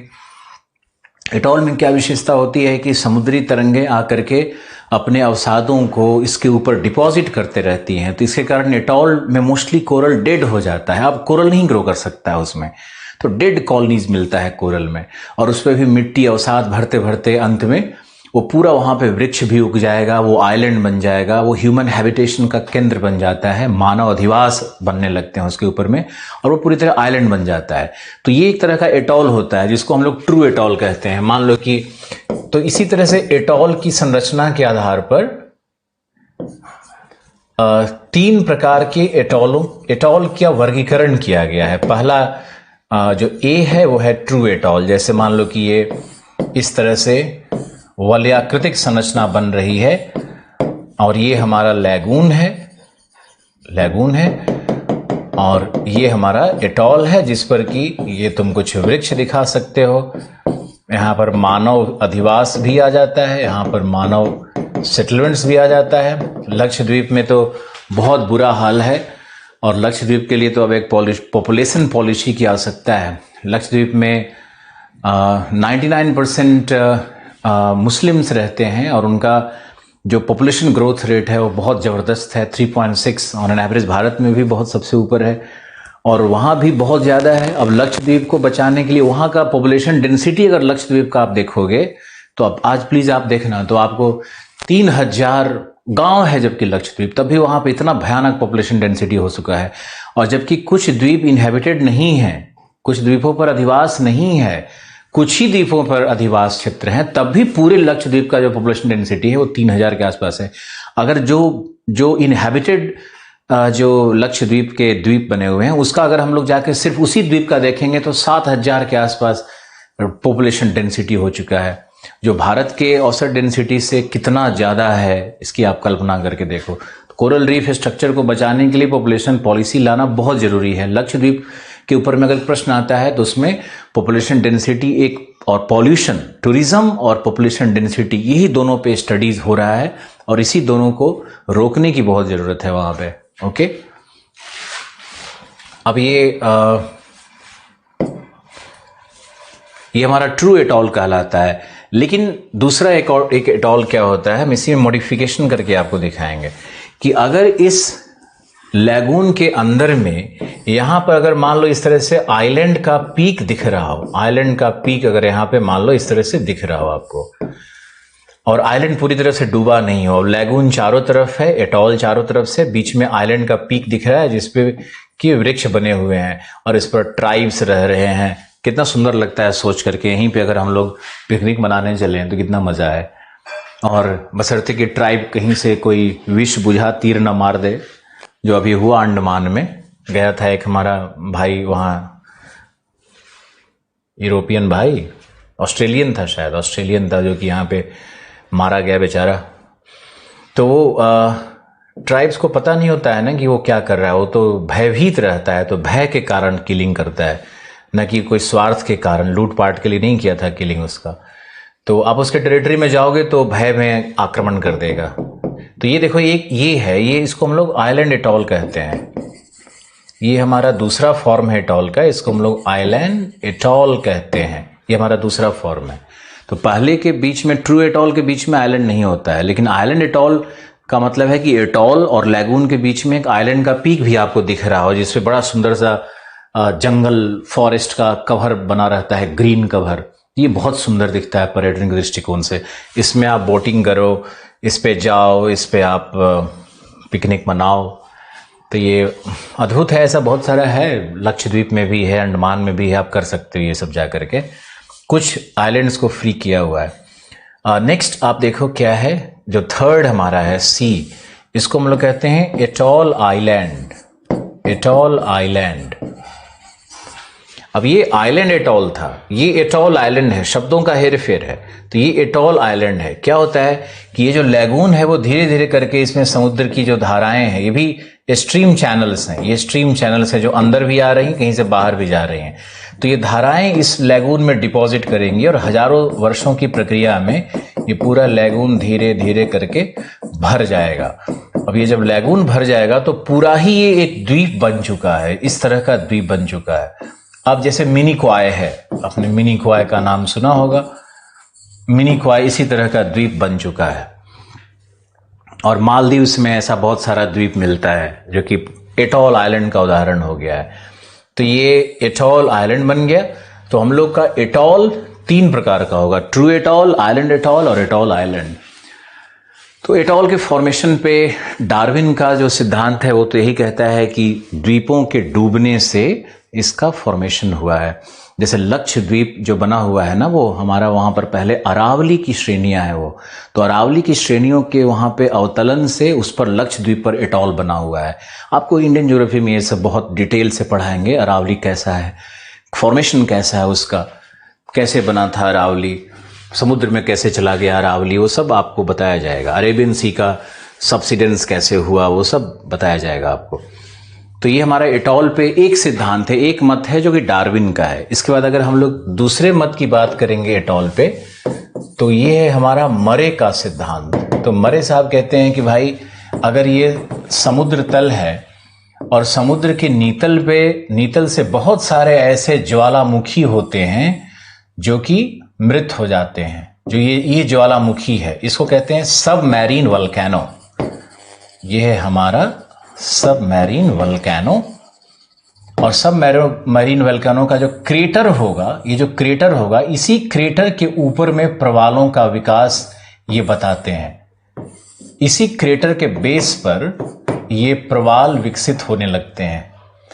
और सबमरीन वल्केनो के क्रेटर के ऊपर में जब प्रवाल विकसित होने लगेगा, वर्टिकल ग्रोथ करेगा। तो जब ये वर्टिकल ग्रोथ करेगा, तो वर्टिकल ग्रोथ क्यों करेगा? क्योंकि सी लेवल में चेंज होगा, ये सी लेवल नीचे की ओर आएगा तो यहाँ पे कोरल ग्रो करेगा, फिर सी लेवल वापस बाउंस बैक करेगा, तो उसके कारण फिर ये कोरल ऊपर की तरफ ग्रो करेगा, है ना। तो समुद्र तल में परिवर्तन करना है, तो जब समुद्र तल में परिवर्तन होगा तो कोरल वर्टिकल ग्रोथ करेगा और ये सतह पर आ जाएगा। इसी को आज हम लोग एटॉल की तरह देखते हैं, यही एटॉल्स है। ये मरे साहब ने कहा कि सबमरीन वल्केनिक क्रेटर के ऊपर में एटॉल का विकास होगा। तो एटॉल से संबंधित ये दूसरा सिद्धांत है जिसको मैंने संक्षिप्त शब्दों में वर्णन किया, अभी नोट्स लिखवाएंगे आपको। और तीसरा सिद्धांत फिर अगर हम डिस्कस करना चाहें तो ये डैली का सिद्धांत है। डैली का कहना है कि जो महासागर का नीतल है ये मान लो कि हमारा सी लेवल है, समुद्र तल है। तो डेली साहब कहते हैं कि जब प्लिस्टोसीन आइस एज आया, जो हिमयुग है, तो जब भी गर्म युग आता है तो समुद्र तल ऊपर उठेगा, और जब भी हिमयुग आएगा तो समुद्र तल में पतन होता है, निगेटिव चेंज होता है, रिग्रेसिव सी होता है। तो ये इनका कहना है कि भाई लगभग 33 फैदम, अब सविंदर सिंह ने इसको 100 to 200 मीटर्स ऐसे लिख दिया है, 33 फैदम का ही आंकड़ा है, उसी को याद रखना। 33 से 38 फैदम, ऐसा कुछ, फैदम मतलब 6 फीट, तो ये लगभग 65 मीटर्स तक आता है।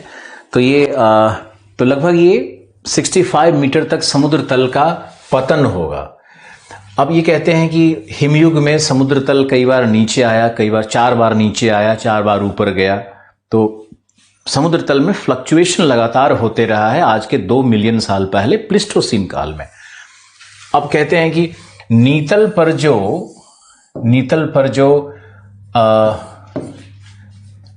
जो सी माउंट है, सागर के नीतल पर जो कटक हैं, और कटक के अपर्दन से जो सी माउंट्स बनते हैं, या जो कटक का ही भाग मान लो, तो ये जो अगर सी माउंट्स जो बने हुए हैं, तो जैसे ही समुद्र तल मान लो नीचे आएगा, यहां पे देखो सी लेवल 2 फ्लक्चुएशन हुआ, हिमयुग में समुद्र तल नीचे की ओर आया, तो समुद्री तरंगें जो पहले ऊपर थी, वही समुद्री तरंगें धीरे धीरे अब नीचे आकर के इस भाग पे कटाव करेंगे।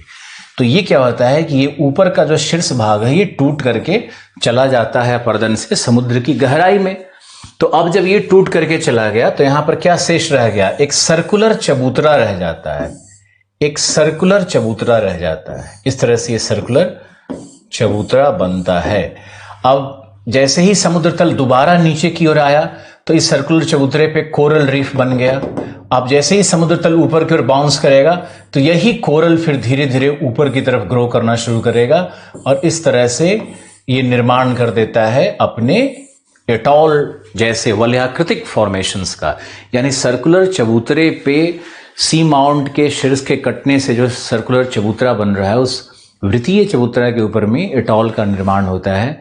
ये मत है डैली का। डैली एक और बात कहते हैं कि ये भी संभव है कि अगर ये समुद्र का तल है और यहां पर ये आइलैंड है, और ये रहा हमारा वेव, ये है हमारा समुद्र सी लेवल, और यहां पे वेव है।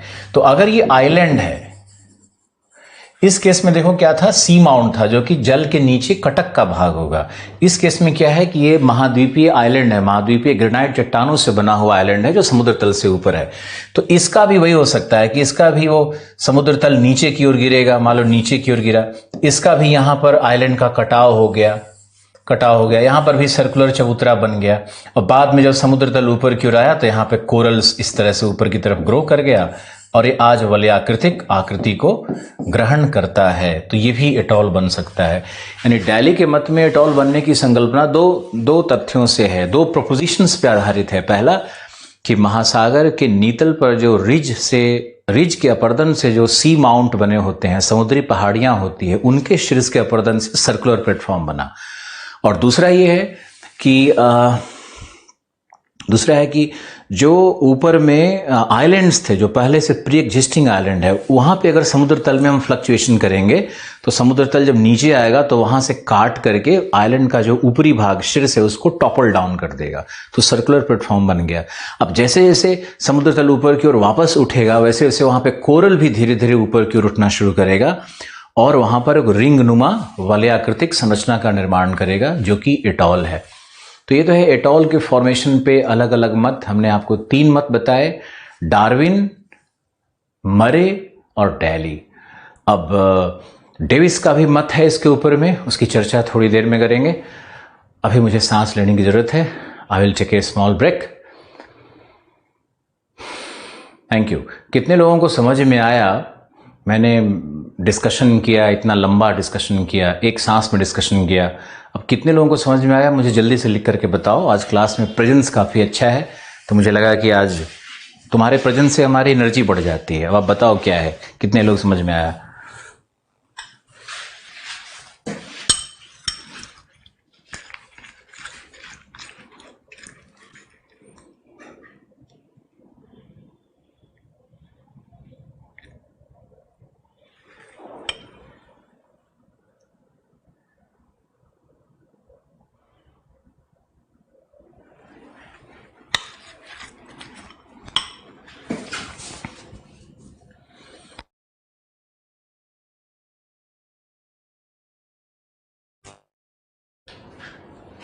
अतुल प्रशांत, आप लोग इसमें ये भी देख सकते हो कि एक बार वीडियो को और देखोगे तो आपको बहुत अच्छे से समझ में आएगा।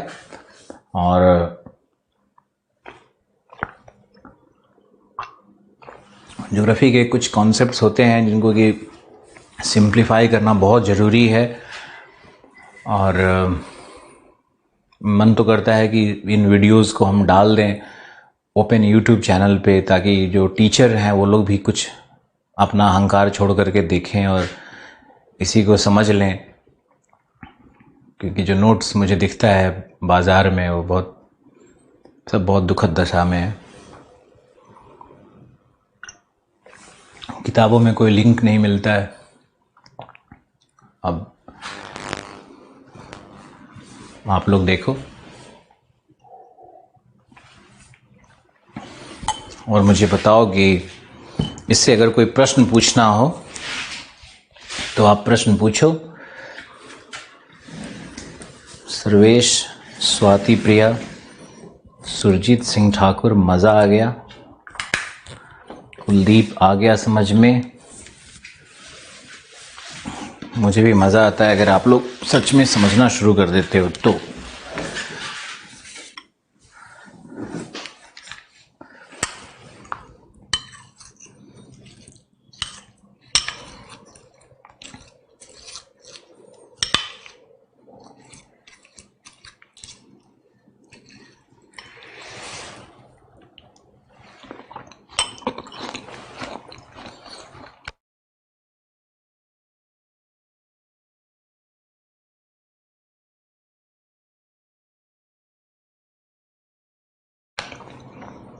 डायग्राम्स को दिखाऊं या फिर आपने ड्रॉ कर लिया है?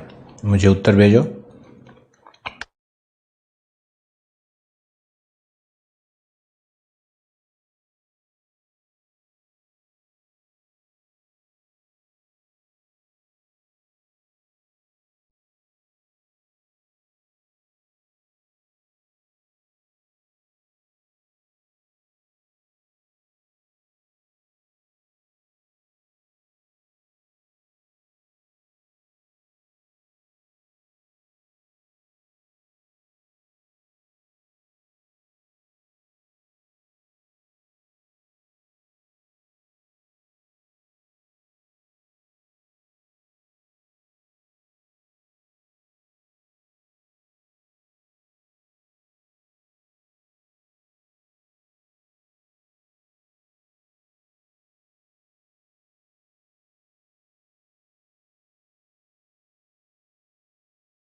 कर लिया सर, लेकिन पुष्पेंद्र लिख रहा है अभी नहीं किया है। अभिषेक, शो कर दीजिए। ओके, अभी करते हैं। अर्चना,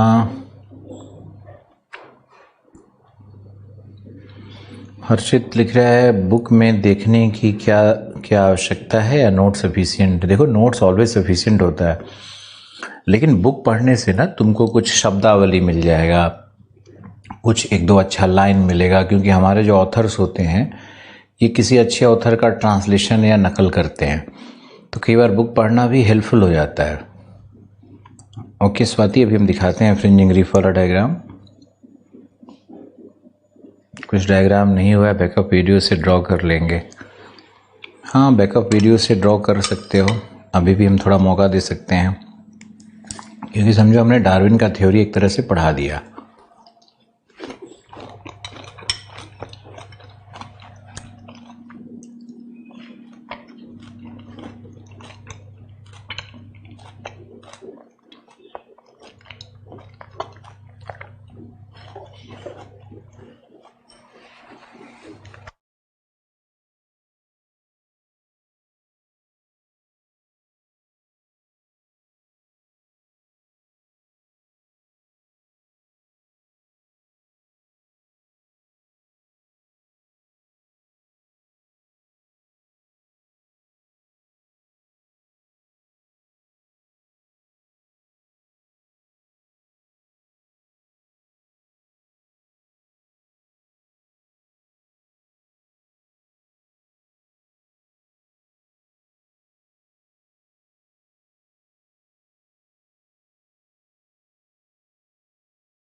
मरे की संकल्पना इतना इतना महत्वपूर्ण नहीं है, लेकिन फिर भी मरे वाला एक बार दिखाते हैं आपको।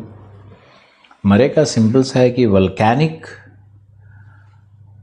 सबमरीन वल्कैनो,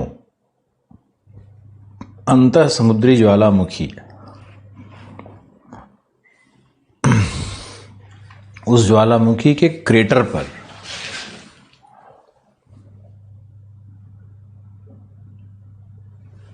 इसका विकास होगा।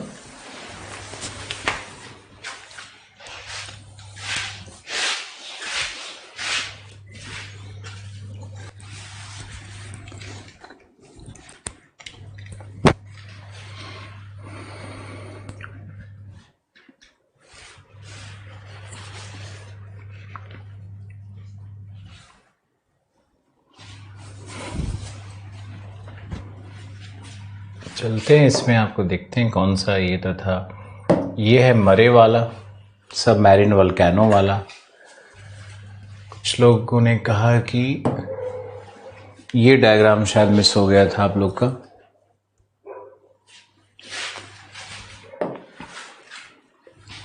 तो ये डायग्राम आप देखो।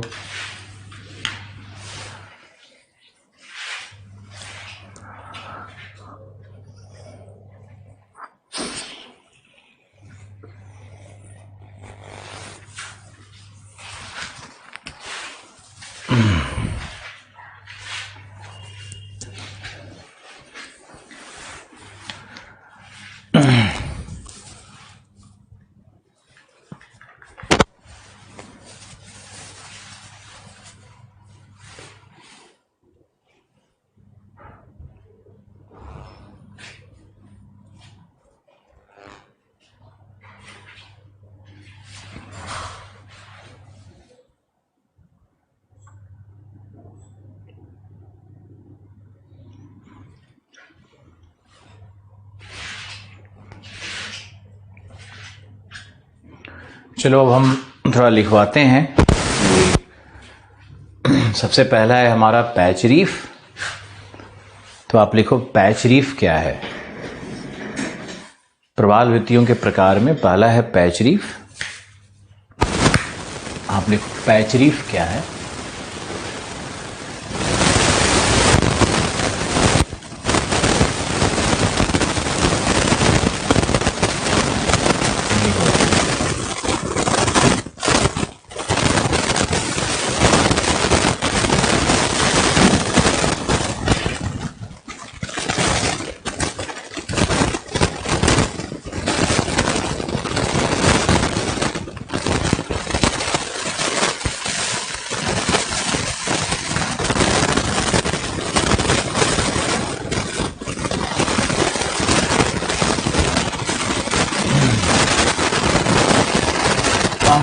लिख सकते हो, अपना कोई प्रॉब्लम्स है तो आप उसको लिख सकते हो।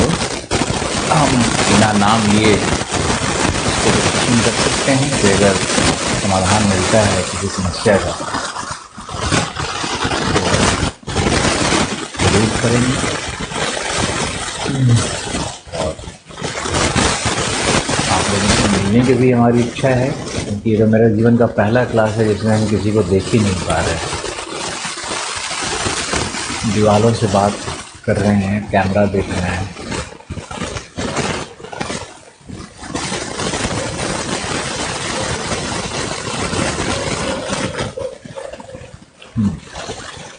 लिखो पैच रीफ पे लिखवाते हैं।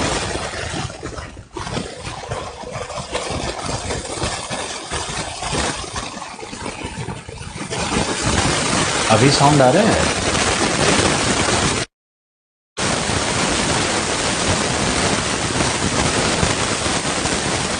अभी साउंड आ रहा है? आ रहा होगा क्या?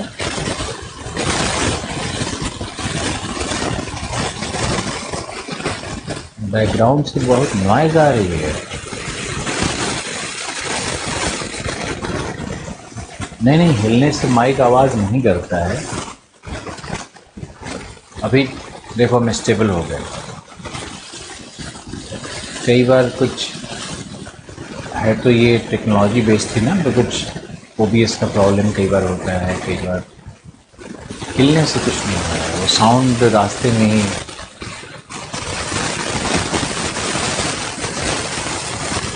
लाइव कर रहा, गड़बड़ हो रहा है साउंड।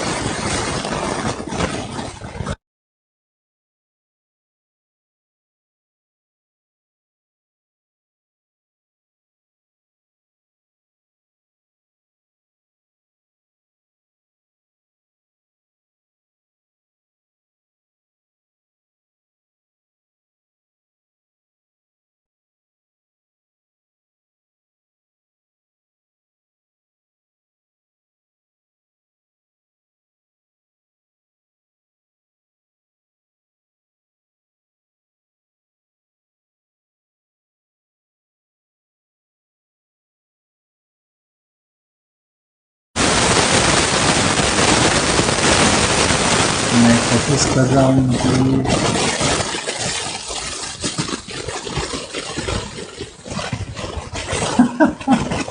कि वॉइस में हार्ट बीट की आवाज़ आ रही है।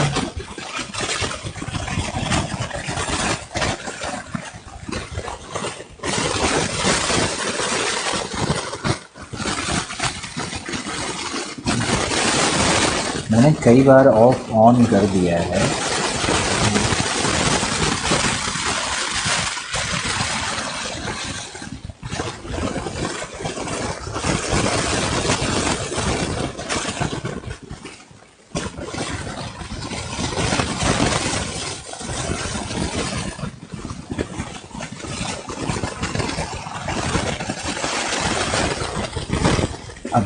अभी साउंड ठीक हुआ?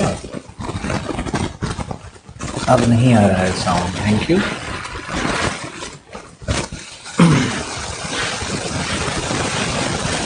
चलो पैच रीफ पे लिखते हैं।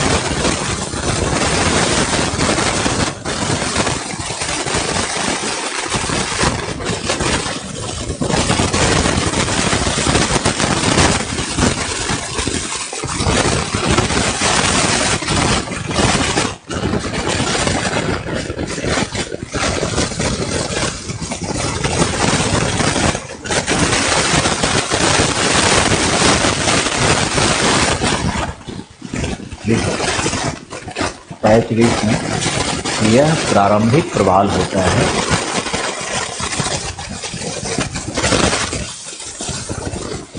जिसकी उत्पत्ति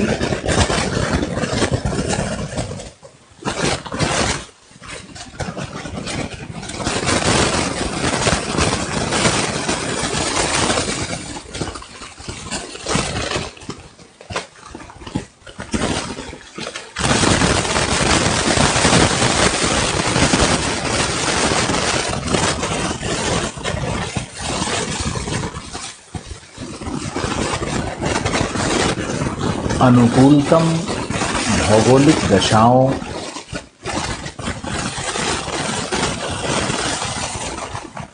के योगफल से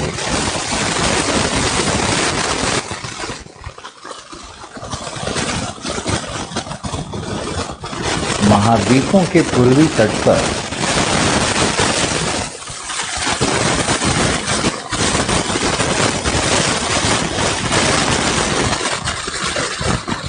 सिक्स to 10 मीटर जल की गहराई में 6 to 10 मीटर जल की गहराई में होता है।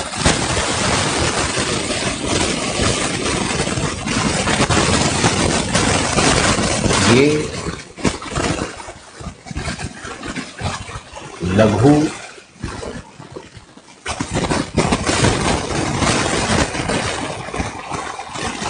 प्रवाल होते हैं जो यत्र तत्र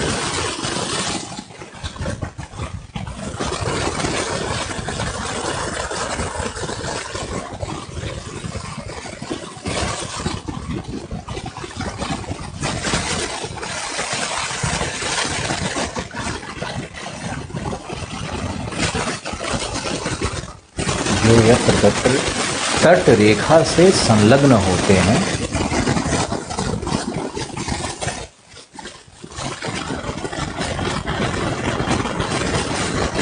जैसे अंडमान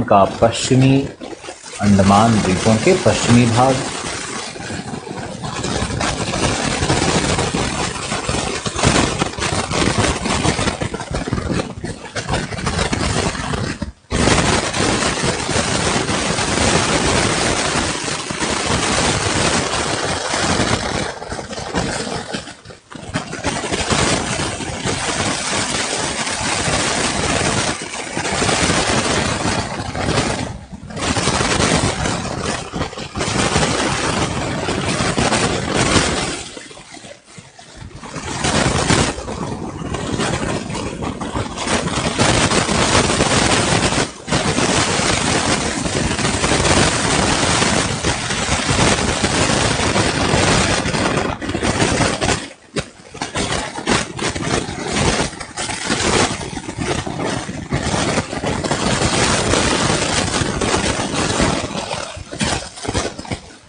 क्या लिख रहा है,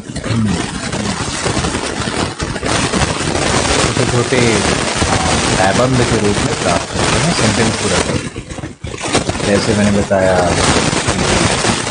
अंडमान का पश्चिमी भाग, फिर है फ्लोरिडा का भाग, फ्लोरिडा के तट पे भी पैबंद प्रवाल मिलता है।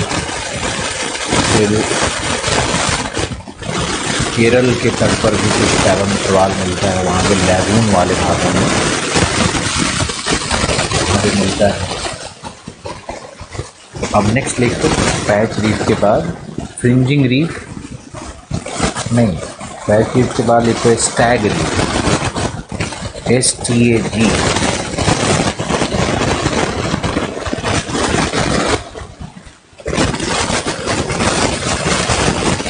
देखो लैगून के अंदर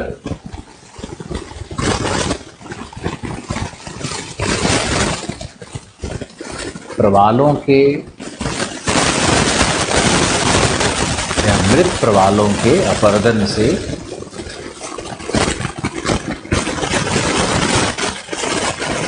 निर्मित स्तंभनुमा संरचनाएं होती है,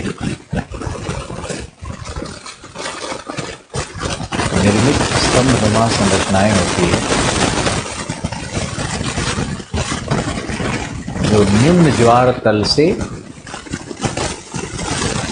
ऊपर पाई जाती हैं।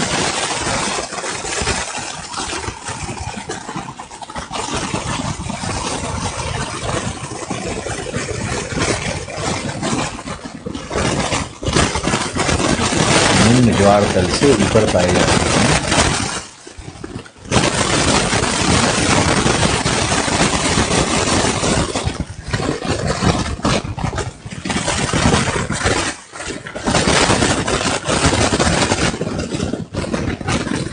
जो स्तंभ निम्न ज्वार तल से नीचे रहती हैं उन्हें स्तंभ कहते हैं, लिख सकते हो, या छोटे स्टैग्स को स्तंभ कहते हैं, छोटे स्टैग्स को स्टंप कहते हैं। क्रिकेट में स्टंप होता है ना, वही बात, STAMP।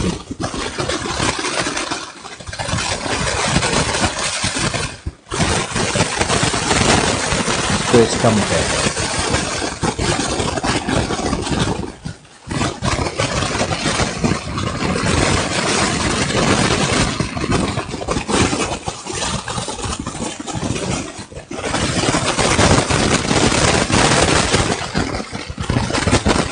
Next,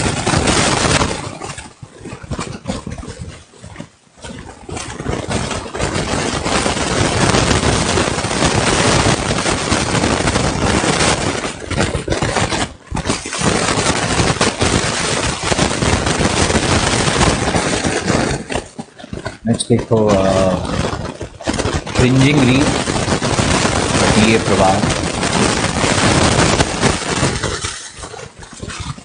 प्रवाल, तट से संलग्न अथवा संलग्न भी हो सकता है, अथवा संकीर्ण एवं छिछले लैगून के द्वारा पृथक।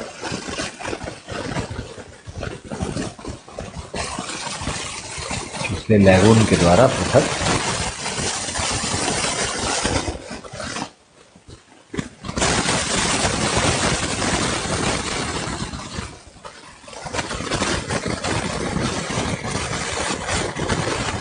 प्रवाल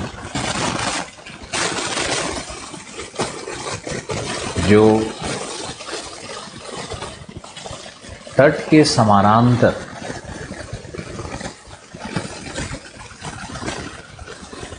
एवं अनुदैर्घ्य विकास करते हैं,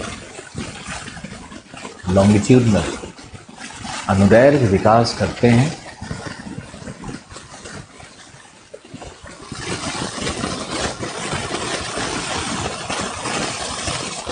तथा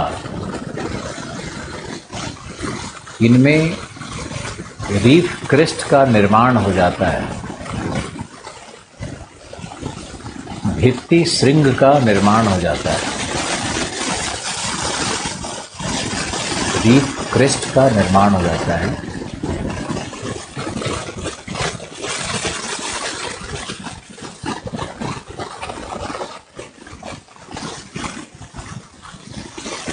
इसे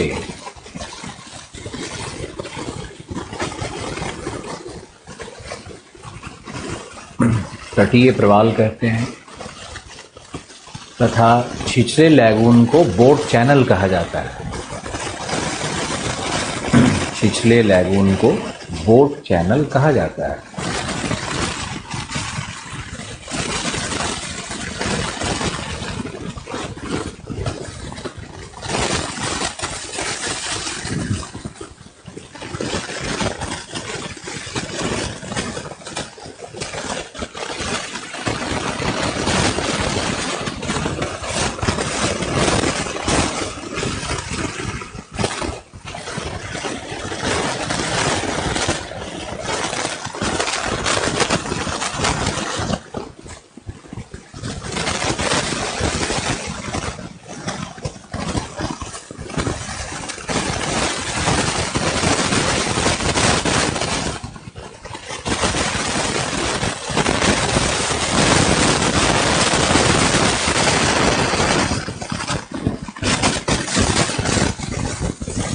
जैसे Florida, Rameswaram, Gulf of Mannar,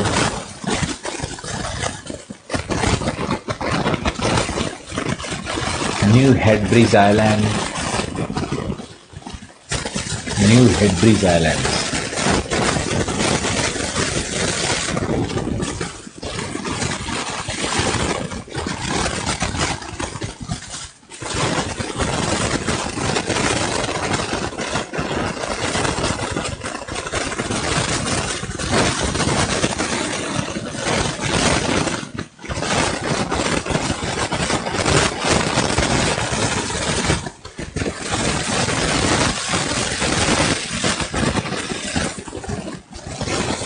next लिखो।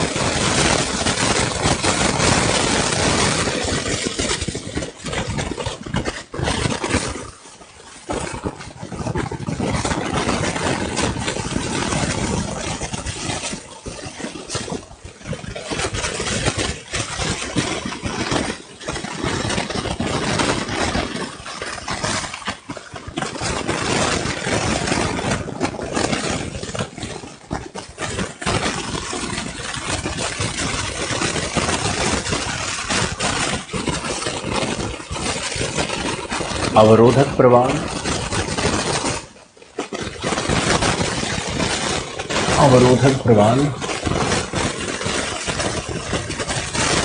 विशालतम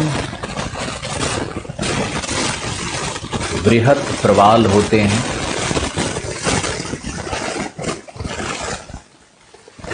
तट रेखा से दूरस्थ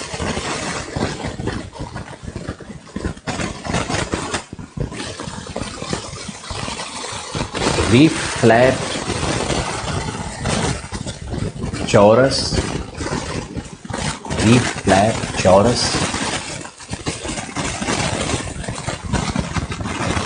तथा समुद्र की ओर ढाल 45 डिग्री तक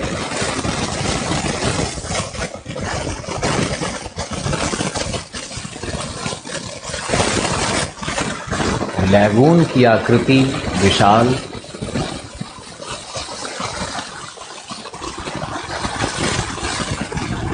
परंतु गहराई 6 से 10 मीटर।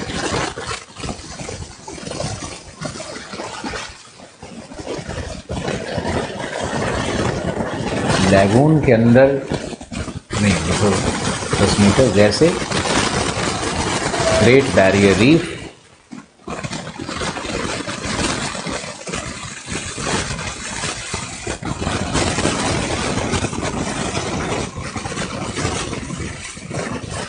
क्वींसलैंड,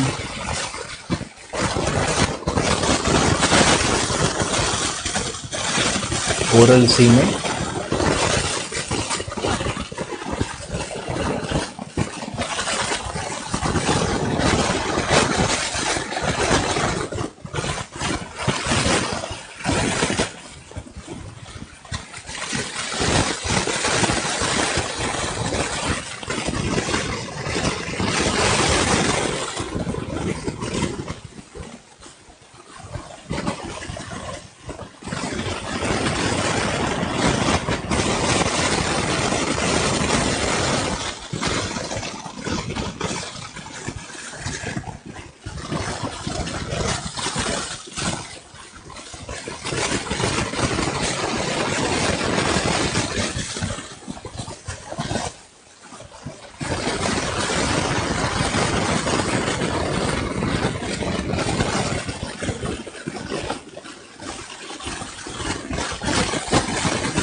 नेक्स्ट देखो,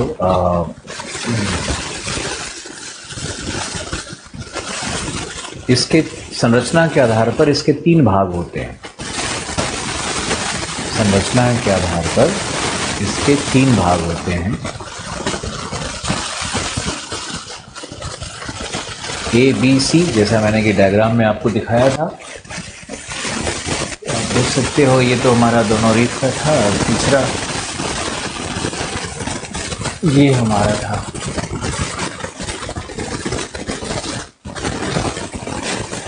संरचना के आधार पर 3 सेक्शन होते हैं इसके। लिखो ए लैगून, लैगून की गहराई 6 से 10 मीटर। लैगून के नीतल पर अवसाद का मोटा संस्तर प्राप्त होता है, अवसादी संस्तर है। तथा लैगून के किनारे भागों पर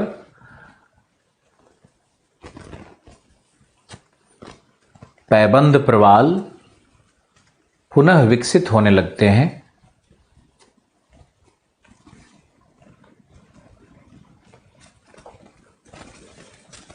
जबकि लैगून में स्टैग, स्टंप, पिनाकल्स,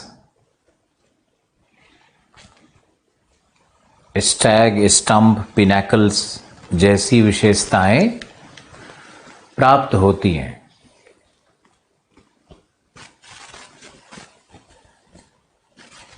तथा लैगून वाले भाग में प्रवाल प्रायः मृत पाए जाते हैं। लैगून वाले भाग में प्रवाल प्रायः मृत पाए जाते हैं। क्या पता पीटी में पूछ दे।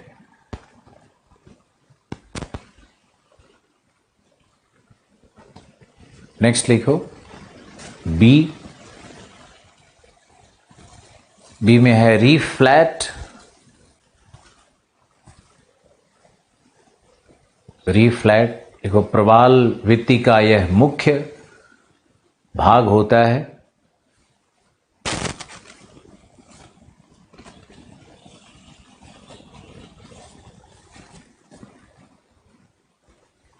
जिसका ऊपरी भाग रीफ क्रेस्ट कहलाता है।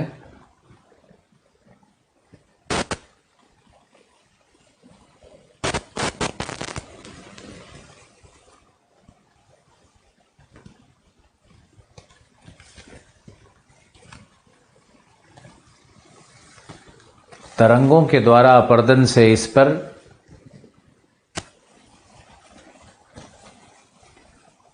कटक द्रोणी जैसी संरचना भी बन जाती है।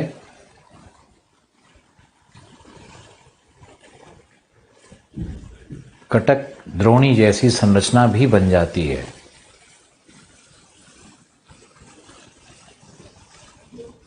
यह जीवित प्रवाल क्षेत्र होता है।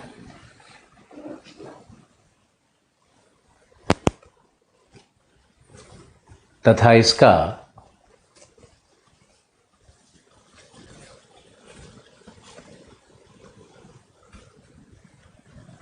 समुद्र की ओर विकसित भाग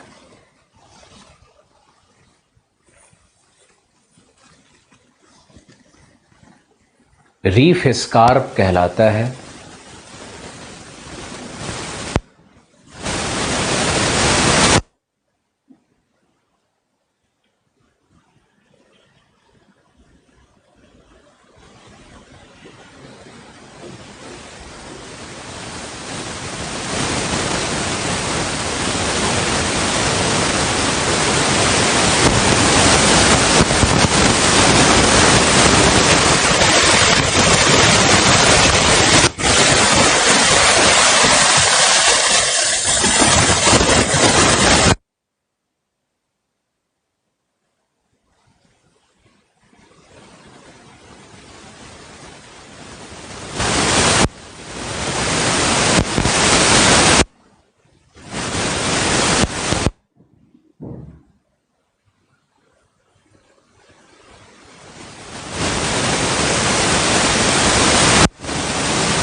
लिखो सेक्शन नंबर थर्ड सेक्शन सी।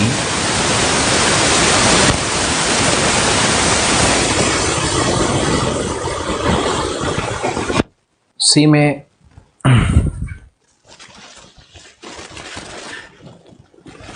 लिखना है टैलस जोन जो कि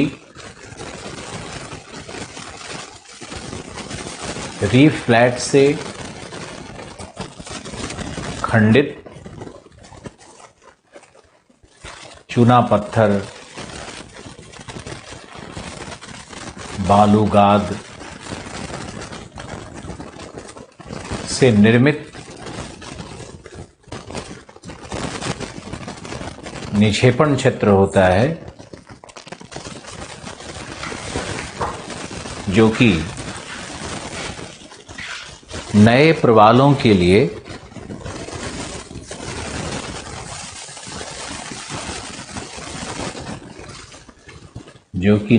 नए प्रवालों के लिए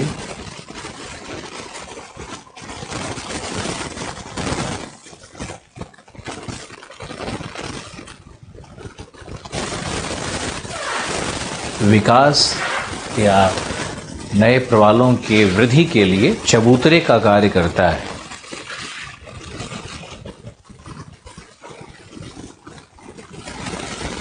चबूतरे का कार्य करता है।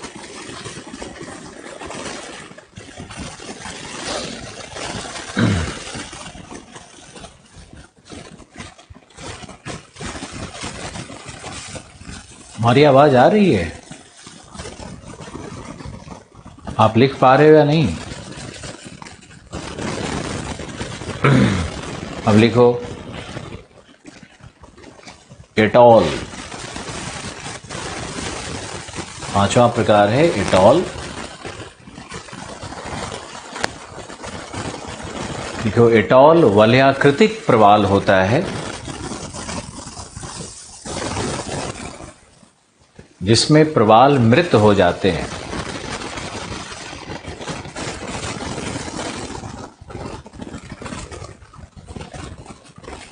यह वृत्ताकार लैगून को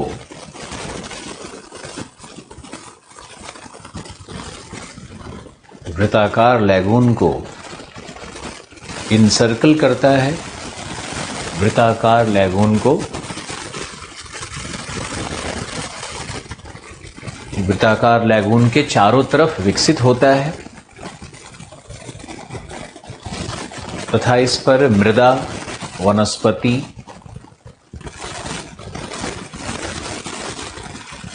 यहां तक कि मानव अधिवास भी विकसित होते हैं।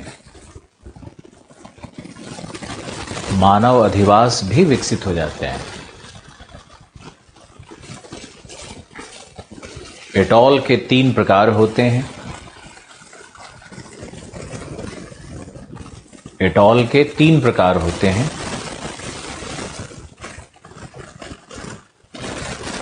पहला ट्रू एटॉल, जब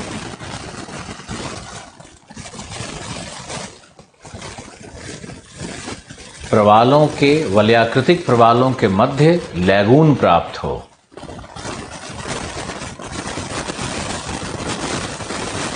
वलयाकृतिक प्रवालों के मध्य लैगून प्राप्त हो। बी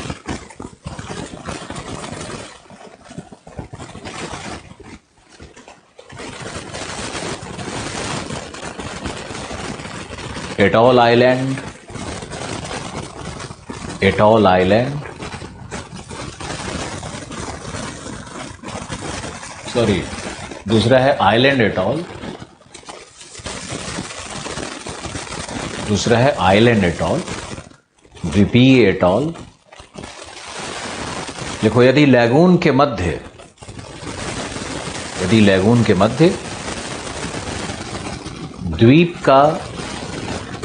द्वीप का शिखर प्राप्त हो,